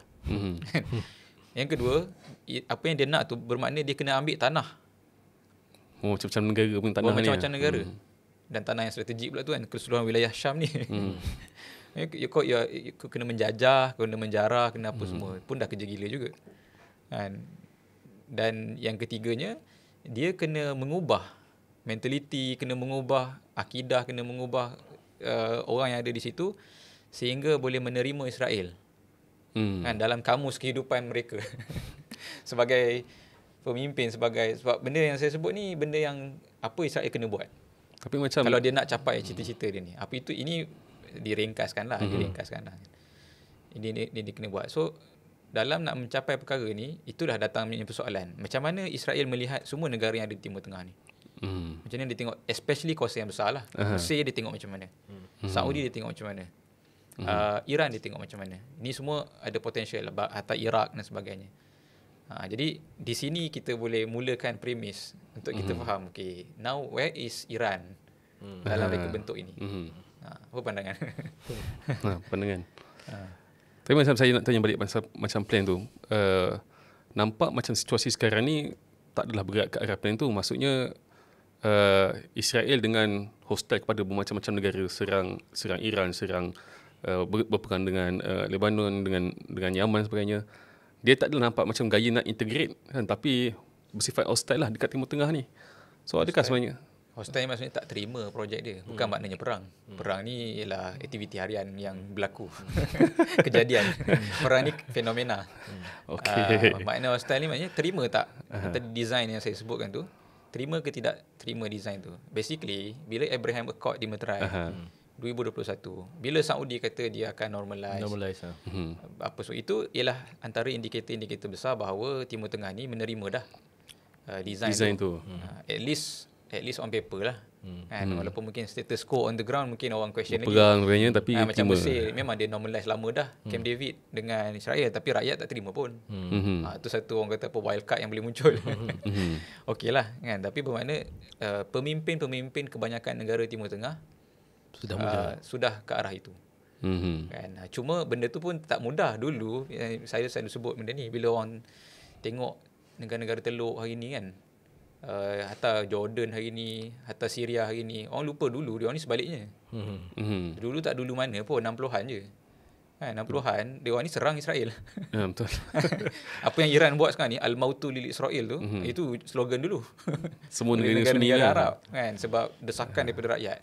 Mungkinlah pemimpin tak adalah beria sangat, tapi rakyat nak macam tu. Rakyat tak boleh terima penjajahan Israel pada 1948. Jadi semua menyerang kan, itu perang Sinai kan, Six Day War di Mesir dan sebagainya. Bermakna apa yang hari ni orang terima normalisasi ni, dia tidak jadi semudah-mudahnya.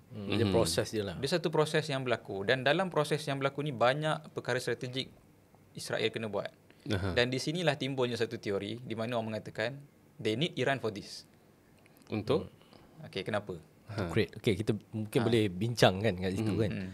Dan saya rasa antara satu sebab juga dulu kan, kalau kita back to history kan, waktu tu Arab Spring kan, kita masuk satu faktor kat sini lah. Selain pada Israel kat situ, US kan, peranan kuasa-kuasa besar. Bagaimana peranan kuasa-kuasa besar mungkin kat situ dalam membantu misi Israel itu sendiri. Sebab kita lihat Israel dia tidak mampu untuk melaksanakan secara sendiri sebagai sebuah negara, dan dari situ datangnya lobby-lobby dia kepada kuasa-kuasa besar yang melaksanakan plan-plan dia secara tak langsung.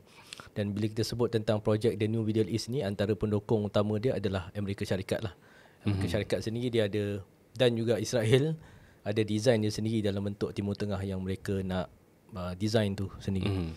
Dan saya lihat ketidakstabilan yang berlaku di Timur Tengah tu create banyak masalah, terutamanya kepada rantau itu sendiri, berkait dengan pegangan sumber, berkait dengan situasi ekonomi. Dan sekarang ni antara banyak yang digunakan jalan ni adalah berkait dengan situasi ekonomi lah. Kan, bagaimana Amerika dan Israel cuba untuk integrate negara-negara Arab yang susah ni ke dalam satu bentuk pakatan ekonomi, logik ekonomi, perjanjian-perjanjian ekonomi. Dan ini menjanjikan negara-negara tersebut menjadi sebuah negara yang maju, negara yang kaya dan sebagainya. Dan mungkin ada sebahagian daripada negara-negara tersebut terima dengan pakatan tersebut. Ini bawah projek Deal of Century itulah. Deal of Century lah antaranya. Saya rasa itu yang saya maksudkan tadi tu, normalisasi ni merangkumi semua semua tu. Dia bukan masalah penerimaan politik semata-mata, tapi integrasi ke dalam satu reka bentuk overall. Jadi yang menjanjikan perlindungan, menjanjikan prosperity kepada siapa-siapa yang menerima reka bentuk ni. Cuma soalannya sini yang Iran saya sekali lagi ulang, benda tu tidak berlaku semudah-mudahnya. Macam mana nak mengubah daripada satu rantau yang bermusuh dengan Israel, ataupun mungkin tadi Acap sebut bukan Israel lah, saya sebut US Israel. Hegemoni ni lah hegemoni US Israel. Ataupun hegemoni kuasa besar barat ke atas Timur Tengah dan dunia. Macam nak mengubah daripada mereka ni tidak menerima kepada menerima. Jadi Iran je. kalau kita sendiri pun faham objektif ni, kita tahu dia tak boleh dicapai dengan satu move saja. Dia perlukan pelbagai langkah strategik.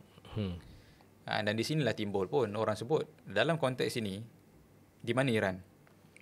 Bagaimana Iran boleh digunakan sebagai salah satu langkah strategik untuk mengubah Timur Tengah kepada bentuk yang atau kepada penerimaan Arab ni. Dan salah satu yang saya rasa paling clear lah, kita boleh pergi pada layer-layer yang agak obscure yang tidak nampak, tapi paling real lah atas sampai sekarang pun. Kenapa negara-negara seperti negara-negara Sunni seperti Saudi, seperti Jordan dan sebagainya sangat berpaut dengan US dan Israel? Sebab mereka digambarkan bahawa kalau tidak ada US dan Israel, mereka akan dijajah oleh Iran. So, watak Iran penting untuk menakutkan negara-negara yang lain dengan konsekuens yang tidak dapat dibayangkan. Bila mereka takut, mereka perlukan kepada orang yang boleh memberi perlindungan. Dan mereka digambarkan mereka tak mampu melindungi diri sendiri, maka here we are, we can provide you security and whatever is needed untuk secure yourself, your politically, economically and security dan sebagainya. So selagi mana wujudnya Iran sebagai satu rogue state istilahnya, ataupun mungkin watak jahat, antagonis kepada negara-negara di Timur Tengah, Iran berguna dalam konteks perancangan ini. Jadi itu saya rasa satu sudut jawapan. Iran semasa kenapa orang kata ni wayang.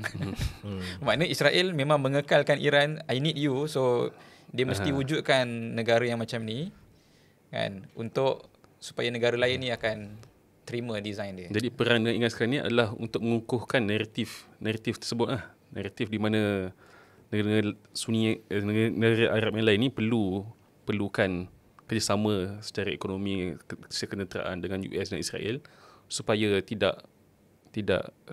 supaya Iran tak menjadi lebih kuat. Actually the other way around lah. Sebenarnya orang kata kalau macam tu kenapa sekarang Israel padam Iran? Istilahnya lah, bahasa mudahnya kan, walaupun belum padam lah. Orang kata macam perang ni mungkin akhirnya akan menamatkan Iran punya penguasaan. Projek penguasaan Iran yang selama ni naik daripada 79 tu. Alah, kalau regime change pun bukanlah makna akan kekal bangunkan science teknologi. Obviously dia akan jadi macam sama ada jadi failed state macam Iraq, collapse lah dia punya ataupun regime. dia akan jadi macam UAE apa semualah yang dependent kepada Barat. Totally. So orang akan question lah, kalau betul teori ni tadi ni, why now? Why are you orang kata menamatkan watak Iran dalam konteks yang ada ni? Itu timbul satu persoalan. The best, tak tahulah, saya fikir-fikir lah kan, sebab benda ni juga kena tengok banyak fakta yang lain lah. Salah satu jawapannya mungkin daripada dulu pun dia tak nak Iran kuat sangat. Dia nak Iran ada fungsi tapi tak nak lah Iran kuat sangat. Cuma tak mudah lah nak kekalkan, mengekang tu, mengawal macam tu. Which makes mungkin itu yang menyebabkan reason kenapa banyak sangat Mossad dalam Iran. Teruk sangat infiltration yang berlaku dalam Iran ni. Bermakna dia nak robohkan Iran tu, dia kena betul-betul orang kata apa, makan anak-anak, hantar anak-anak merobohkan dari dalam supaya nanti senang sebab tak mudah. So bermakna daripada awal pun dia tak naklah Iran kuat sangat, just to be there, hanya wujud untuk menjadi reason yang berguna kan. Tapi tak naklah sampai kena perang apa semua ni, dia pun habis dia punya Iron Dome apa sebagainya ni, nak kena perang. Dah satu kerja pula. Jadi proses lah 40 tahun tu ialah proses yang diperlukan untuk betul-betul kekang ataupun kontrol Iran ni kekal menjadi boneka.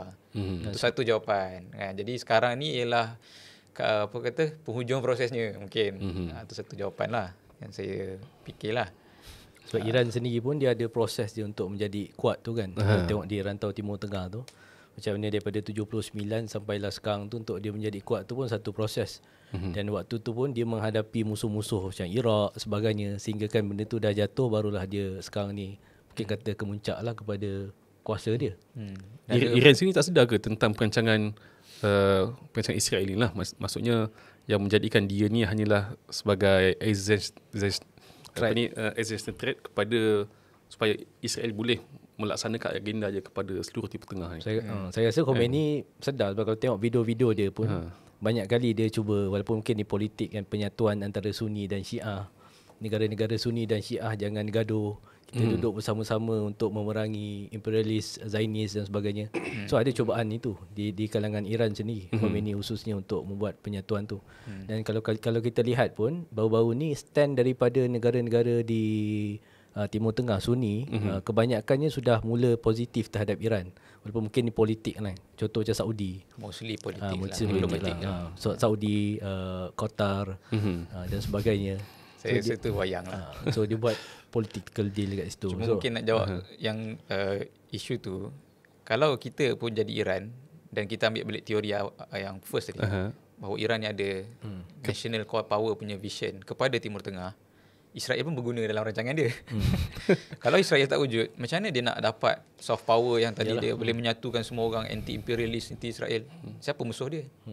You need somebody lah to enemy yang yang boleh menyatukan. Kan? So saya pernah sebut dalam satu video lain, perseteruan ini berguna kepada kedua-dua belah pihak. Musuh yang berkepentingan cuma sampai satu level dia akan remind ataupun dia akan tunjukkan balik bahawa ni je ceiling kau. You cannot go beyond. Takkan sampai boleh mencabar hegemony. Dan eventually secara faktanya Iran masih belum tahap mencabar lah hegemony US dan Israel tu. Okey, satu lagi saya terfikirlah tadi, satu lagi jawapan kenapa sekarang. Tadi satu mungkin sebab proses. Jawapan kedua mungkin juga berdasarkan keadaan yang ada ni memahamkan kepada kita mungkin objektif-objektif yang diperlukan dengan kewujudan Iran tu kebanyakannya sudah tercapai.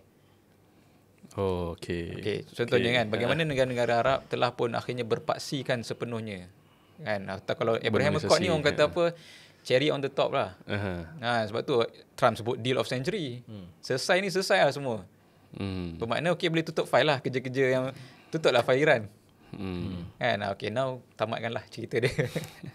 Dan maknanya objektif yang memerlukan Iran tu sudah pun tercapai, iaitu objektif menundukkan kerajaan Sunni kepada US satu, dan menjadikan menyembelih Yalah, memang betul pun kan, Syiah menyembelih berapa ramai orang-orang Sunni yang di Iraq, di Syria dan sebagainya kan, to displace, mengurangkan paksi-paksi kuasa dari sudut populasi, demografi, penguasaan wilayah dan sebagainya. Orang-orang Sunni di Timur Tengah dah banyak berubah yang dibuat oleh Iran dengan kuasa proksi-proksi mereka jugalah. So kalau betul jawapan ni, banyaklah objektif ataupun langkah strategik itu sudah pun tercapai. Jadi di sini mungkinlah sebab saya tengok Netanyahu banyak menunjukkan move-move yang kita nampak macam dia nak finishing. Ini pun orang banyak sebut juga. Move-move yang dibuat ni move finishing. Cuma apa sebab tu kita boleh bincang, ada banyak faktor lah. Yang mungkin pergi kepada teori-teori yang lebih lazat. Finishing ni maksudnya nak habiskan, selesaikan. Reka bentuk ni perlu sampai kepada the design dalam masa yang terdekat lah. Bukanlah esok lusa. Maknanya dah sampai ke penghujung plan lah. Inilah Timur Tengah. Tapi daripada 33 tahun lepas pun memang orang kata dia punya semangat dia tu menggunakan ni sebagai kempen. Tapi orang kata retorik je dia. Tapi sekarang ni apa yang dia buat, macam contoh apa dia buat dengan Gaza kan, apa yang dia buat dengan Lebanon, apa dia buat dengan itu ini sebagainya, memang dalam skala yang tak pernah berlaku sebelum ni. Cuma saya all out ni. And all out war in every front. Dulu dia akan calculator semua. Dia akan kadang-kadang dia ambil tanah macam dalam Palestin, lepas tu dia akan undur balik dan sebagainya. Yang ni dia memang selagi tak dapat Gaza, selagi tak ada, dia takkan berhentilah nampak gaya, walaupun sebenarnya tak mampu pun. Itu satu persoalan lain lah kan. Adakah sebab serangan tu sendiri, 7 Oktober tu sendiri? Itulah mungkin ada perbincangan orang kata antara hikmah 7 Oktober ni paling besarnya dia telah menyebabkan selama ni orang US dan Israel punya plan ni boleh berjalan secara steady and gradually. Kacau but sekarang. Now they are being desperate. Memang itu di luar, kata orang lah, di luar expectation. Tak sangka boleh wujud satu kuasa yang actual mencabar ataupun menjatuhkan, bukan sahaja secara fizikalnya lah, mungkinlah kenalah ada tentera yang ditangkap sebenarnya, tapi juga air muka ataupun the legibility penerimaan projek itu. Satu dunia sekarang ni terkejut melihat tembelang kan wajah sebenar Israel. Dulu memang pun, tapi orang macam ya tak ya. Walaupun tak susah sangat pun sebenarnya nak faham. Tapi akhirnya di barat orang mula ni kan. So benda ni kena di takkan nak biar kan. Kalau you jadi Israel, I see that. Logik tu takkan kau nampak. nak biar macam ni. You have to turn the table balik. So memang 7 Oktober is turning the Dia table kacau lah. Dia kacau projek tu. Dan dia nampak antara betul lah dulu even di sisi Israel pun kewujudan Hamas pun berguna. Betul. Memberi mereka reason untuk sebagainya Ada threat kan. Walaupun bila saya cakap macam ni bukanlah nak kata Hamas tu wujud sebab Israel. Apa orang sebut tu pun teori yang bodoh lah saya rasa. Tapi Israel membiarkan ada kepentingan. membiarkan Membiarkan aktor wujud. tertentu because the actor is doing some things yang membolehkan dia menjalankan objektif dia. Kan, termasuklah Iran. Kan. So now bila dah macam ni mungkin dia kata dah selesai lah, jadi dia kena Cepat padam. kena tutup lah file tu. Kan. Tutup file tu makna kena ubah lah file tu daripada orang tu ada power dan sebagainya kepada sepenuhnya serve objektif yang dia nak. Ini salah satu explanation lah. Dan What if kalau contoh senario dia Israel gagal? Contoh lah kan. macam mana? Kalau Israel gagal, maksudnya menghapuskan. Tadi kita bagi senario contohlah Iran dipadamkan kan, contoh daripada senario ni. Kalau sekiranya Israel gagal memenuhi fungsi ni ataupun dia tidak berjaya, Itulah sekarang ni itu jawab soalan yang tak ada jawapan. Tapi Kita jauh hanya sikit boleh lah. tengok kepada apa yang berlaku sekarang ni lah. Kita sebenarnya kenapa kita bentang dua teori ni, sebab dua-dua tu possible. Kita tak kata benda ni wayang-wayang as in berlakon. Kadang-kadang orang tak faham bila kita sebut wayang. wayang diingat memang Orang ingat berlakon. dia berlakon. Ni bukan masalah berlakon tak berlakon. Dia actual ke atau tidak konflik ini Untuk capai nak objektif. membentuk Timur Tengah yang lain. Itu sebenarnya maksud dia. Kan, tapi macam yang first tu kita bayangkan Iran memang boleh mencabar hegemony. Teori yang kedua kita kata sebenarnya Iran is fulfilling the role within that hegemony. Kan? So kedua-dua ni sekarang ni lah yang boleh dijawab dengan konflik yang sedang berlaku ni. Apa behavior ataupun apa tindakan Iran in the next few days or maybe in the next few weeks akan mungkin membolehkan kita faham jawapan kita. Adakah sama ada ini adalah sebenarnya retorik Iran atau ni berkuasa, memang betul berkuasa, ataupun Iran ni dibenarkan berkuasa sebab dia tengah function menjadi muscles kepada Israel untuk bantai Sunni ke whatever kan. Okay, depends. That muscle is real or artificial. Kan, kalau orang kata flexing muscle tu real ke atau muscle yang allowed dan sampai masa dia. Saya tahu lah tu pandangan saya lah. Tak apa pandangan korang. Sebab satu juga tengok antara respon Russia dan juga China juga antaranya kan. Sebab nak tengok Iran sendiri, kalau di belah Israel mereka ada Pakatan Barat yang mendukung dia. Tapi di belah Iran ni nampak seolah-olahnya macam yalah Rusia ada orang kata reason sebab dia tengah occupy dengan perang di Ukraine. Dan China juga tak nampak apa Dia tak sebarang ada power yang kuat bantuan dan dekat sebagainya. tengah. So ini juga buatkan saya question lah kalau betul nak menjaga Iran tu sendiri. Sebab Iran tu penting untuk Russia dan juga China juga secara objektif mereka juga. Iran penting untuk China punya sumber tenaga, Rusia juga penting untuk dia punya strategic depth dia di Timur Tengah. So kat sini pun kita bacalah kenapa Ada penting tu memang penting, cuma tara mana dia nak spend duit. nak spend. untuk terlibat dalam Dia konflik. sebab kita ada macam-macam option. Tapi kita akan fikirlah option ni boleh ke aku spend duit lebih, ataupun kita biar je orang tu guna sendiri resource dia untuk survive. And kalau dia menang aku right Tambah lah. lagi lah dia punya Aku manipulate lah. And itu saya rasa common pada mana-mana big power lah. Cuma di sini saya rasa Kayaknya kita kena banyak apa yang kita buat sekarang ni adalah kita kena tunggu kan perkembangan-perkembangan lain untuk menyimpulkan apa yang berlaku. Betul tak? cuma kita boleh simpulkan awal bahawa kalau kita simpulkan jadi apa? hegemony US dan Israel ni is real lah. Kedua-dua teori ni whatever the outcome is membayangkan kepada kita bahawa itulah dia sebenarnya politik dunia yang berlaku sekarang ni. Kan, yang orang kata world order yang mengikut satu plan tertentu tu dia bukan teori konspirasi.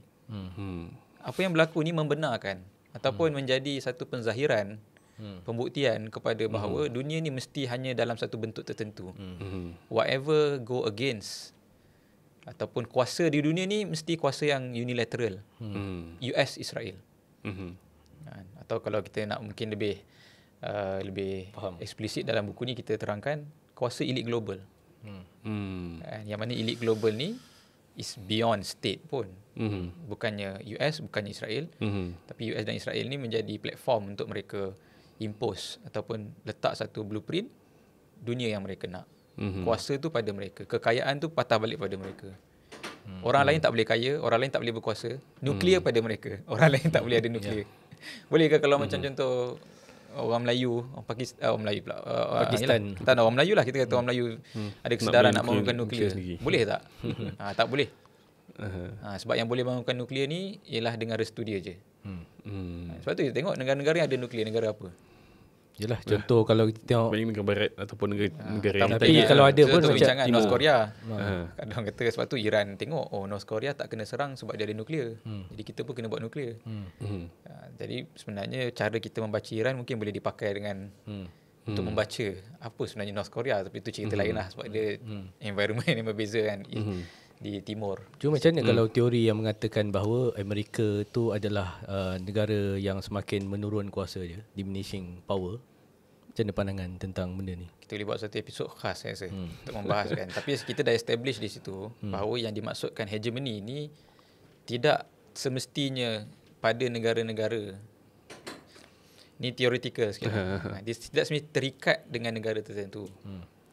Tetapi pengawalan dunia tu mesti ada platform pada negara-negara yang kuat. Dan dalam case for the last decades or century, US lah negara yang kuat. But sekarang ni kita melihat the rising of China, the rising of Russia, kan. Hatta dulu pun mungkin Soviet, kalau kata Soviet kuat berbanding US, bermakna mungkin Soviet lah yang akan implement the blueprint itu. Kan? Blueprint bahawa kuasa di dunia ni dipusatkan. Dan tidak dibenarkan bangsa-bangsa lain membina kuasanya. Yelah, sebab persoalan saya tanyakan ni, maksudnya kita menilai realiti yang ada ni.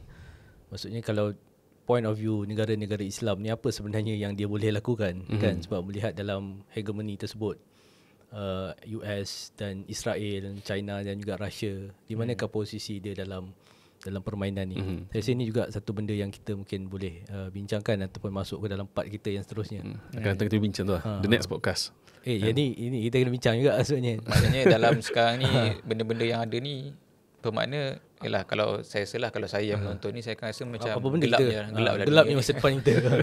Sebab as of now, kalau orang yang follow, orang akan nampak bahawa kita kata okay, Israel jahat. Kita tidak, memang Israel bapak segala penjahat, kan? Dia mewakili bapak segala penjahat. Bahasa muda ni, bahasa kampung ni kan. Iran, dua possibility. Dia ada dia punya intention sendiri, ataupun dia serve Israel, which is akan ditentukan tengok apa yang akan berlaku. Negara-negara Arab pula lain pun dah menerima Israel. So maknanya dalam Timur Tengah ni what's left lah, apa yang ada kan. So mungkin ni saya rasa terpulang producer nak biar tergantung supaya audience tunggu next ke. Kita okey. Saya sekarang ni saya nak simpulkan untuk audience lah. Apa yang kita nak jangka dalam kehadapan ni, kan, dalam konflik perang Iran dan Israel, dan pembincangan tentang apa yang berlaku dekat Timur Tengah secara keseluruhan, grand design sebagainya ni, ini kita boleh bincang dalam episod next lah. Dan mungkin tadi saya dah bentangkan kesimpulan dia kepada pancangan ataupun realiti yang berlaku. Mungkin Acap pun boleh bagi pandangan jugalah, kan, apa yang maksudnya kalau nak menjangkakan apa yang akan berlaku next ni, mungkin saya tak cukup maklumat lah, kan. Intel ke apa, sebenarnya kita tak ada maklumat dalaman nak menjangkakan apa yang akan berlaku. Cuma berdasarkan perbincangan kita tadi, daripada realiti yang ada, kita ada sentuh tentang pembangunan kuasa Iran. Kemudian kita buat anticipate tentang, kita bayangkan senario-senario selepas ini, menggambarkan sebenarnya ini berlaku dalam satu grand plan, grand design. Dan saya berfikir mungkin dari point of view kita, umat Islam, sebab tu kita sendiri pun menulis buku Negara Berdaulat ni. Kalau tengok ni, Negara Berdaulat, Kuasa Nasional Asas Pembebasan Palestin. So sini sebenarnya satu konsep besar yang kita cuba terangkan lah kepada pembaca ataupun kepada orang awam, bahawa untuk kita keluar daripada grand design ni ataupun aturan hegemoni ini, memerlukan kepada negara-negara Islam, khususnya negara-negara Sunni, untuk membangunkan kekuatan ataupun kita namakan dia kuasa nasional, membangunkan kuasa lah, kuasa nasional negara-negara tersebut. Dan kita boleh melihat kes-kes yang bagaimana Iran, bagaimana mungkin Israel membangunkan kuasa mereka, dan ini yang sepatutnya kita lakukan pada masa sekarang. Dan inilah sebenarnya mungkin pandangan saya, kajian yang kita buat pun ini adalah langkah yang paling strategik lah untuk kita bangunkan kita punya kuasa sendiri, supaya kita boleh keluar daripada aturan orang lain, menentukan aturan kita sendiri. Dan kuasa nasional ni memang perlukan kepada banyak benda lah kan, nak kena buat kan. Banyak benda lah mungkin kita bincangkan dalam tu kan, mana-mana yang menghalang kepada kuasa nasional ini dibangunkan, halangan tu perlu dihilangkan. Kena ada satu kesanggupan menilai balik, kena ada ilmu dan sebagainya kan. Sebab yalah, based on 3 keadaan yang kita sebutkan tadi tu, 3-3 ni kalau diikutkan kepada yalah, mungkin yang tanya soalan ni, dia tanya habis kita ni orang biasa ni mana nak sokong kan, siapakah harapan kita? Saya rasa harapannya bergantung balik kepada siapa yang ada kuasa yang sebenar kan, kuasa yang sebenar yang memang nak menamatkan Israel dengan sebenar. Itu point. Bukan masuk dalam plan yang ada. Sebab Sebenar dia based on perbincangan kita yang panjang tadi, kita boleh rumuskan bahawa mana-mana yang ada ni masih lagi tak boleh ditentukan sama ada dah sebenar tidak memang mengikut Israel ataupun tak boleh ditentukan lagi. Jadi bermakna jalan keluar ialah mewujudkan kuasa yang memang sebenar nak melawan Israel. Dan memang bukan mudah lah, tapi dia bermula dengan membangunkan kuasa nasional dan kemudian berlaku di situ mungkin kerjasama juga dengan mana-mana kuasa lain, bersama-sama membina kekuatan ke apa dan sebagainya lah. Dan saya tak rasa benda ni sekarang ni asing. Orang dah mula sebut. Saya mula tengok banyak penganalisis. Dalam podcast-podcast yang berbagai ni pun orang dah kata kita kena bangunkan balik kesatuan yang tidak bersetuju dan sebagainya ni. Cuma masalah pula di sini orang tidak dapat betul-betul mengungkapkan apa formulanya. Bukan saya nak jadi raja formula, tapi kalau betul benda ni dia tak boleh sekadar intention je kan. Dia kena ada plan yang betul lah. Hasrat tu memang saya rasa daripada kejatuhan khilafah dulu wujud hasrat dah kan. Tapi sekarang macam ni kan, bermakna kena ada satu kehendak, kena ada satu kerangka, kena ada satu tekad dan keazaman yang real. Sebab tak mudah kan. Israel memang hegemoninya kukuh tapi pada masa sama kita tahu juga ia perlu ditamatkan. Dan mungkin sikit kita nak ambil kat sini dari sudut janji-janji di akhir zaman pun kekuasaan itu akan tamat. Cuma kita boleh bincanglah bagaimana kekuasaan itu akan tamat kan. Mereka akan gagal menubuhkan kingdom yang mereka inginkan tu kan. Cuma itulah kot, saya rasa jalan keluarnya kena ke situ. Kita boleh bincang lagi lebih lanjut. Bagaimana dan sebagainya. Saya rasa itu sebenarnya juga tema yang kita sentuh di setiap podcast. Ya, betul. Apa-apa isu kita akan membangunkan kuasa, membawa ke situ. Dan saya rasa itu message yang kita harap audience boleh terima. Kita tidak pro mana-mana pun dalam konteks ini. Kita pro kepada orang yang bangunkan kuasa yang actual, yang boleh melawan Israel, yang bukan rhetorical. Jadi kepada audience, kalau siapa yang nak mendengar lebih lanjut tentang sebenarnya apa idea Iris kepada membangunkan kuasa secara actual yang sebenar ni kan, mungkin nanti boleh komen kalau betul ada request yang betul nak kita bincang isu ni dengan idea ni dengan betul kan. Kita boleh letak satu podcast yang khusus kepada dia pun boleh dapatkan buku-buku atau kita boleh baca betul, baca buku-buku kita. Iris banyak keluar menghasilkan buku kan, boleh baca dulu. Dan kalau perlu, tadi bincang dengan Acap dekat belakang, kalau nak ada perbincangan buku secara khusus dengan Iris pun, kita memang tengah buat planning tu pun kan, tengah perbincangan book club yang ada dengan Iris ni.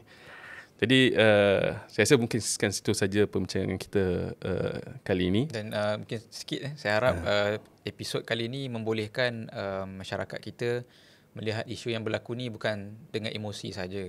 Bukan masalah kita ye horak kan, menang sorak. Bukan macam sokong bola lah kan. Bukan masalah menang sorak. Kita sedang menyaksikan benda yang real. Dan untuk memahami benda yang real dan memikirkan masa depan yang real, kita kena betul-betul faham secara berilmu kan, secara betul kan. At least inilah contribution yang kita cuba buat dalam episod ni. Mungkin ada sebahagian daripada apa yang kita cakap awak boleh balas komen tak setuju dan sebagainya, tapi ini bukan isu kita nak menang sorak kan. Kita bercakap tentang benda yang real dan harapnya itulah penonton dapat kan. Jadi Kalau komen harapnya komen bina lah. Komen.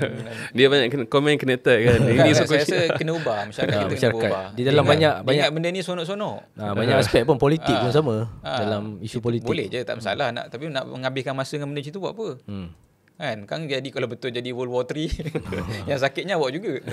Kan kita tak bersedia pun. Itulah saya harap. Saya rasa itu mengakhiri kot. Okay, insyaAllah kali ni. Kan, saya rasa sekian saja daripada episod kali ini. InsyaAllah kita akan berjumpa lagi kan di episod akan datang. Kan, nantikan. InsyaAllah. Assalamualaikum warahmatullahi wabarakatuh. Waalaikumsalam.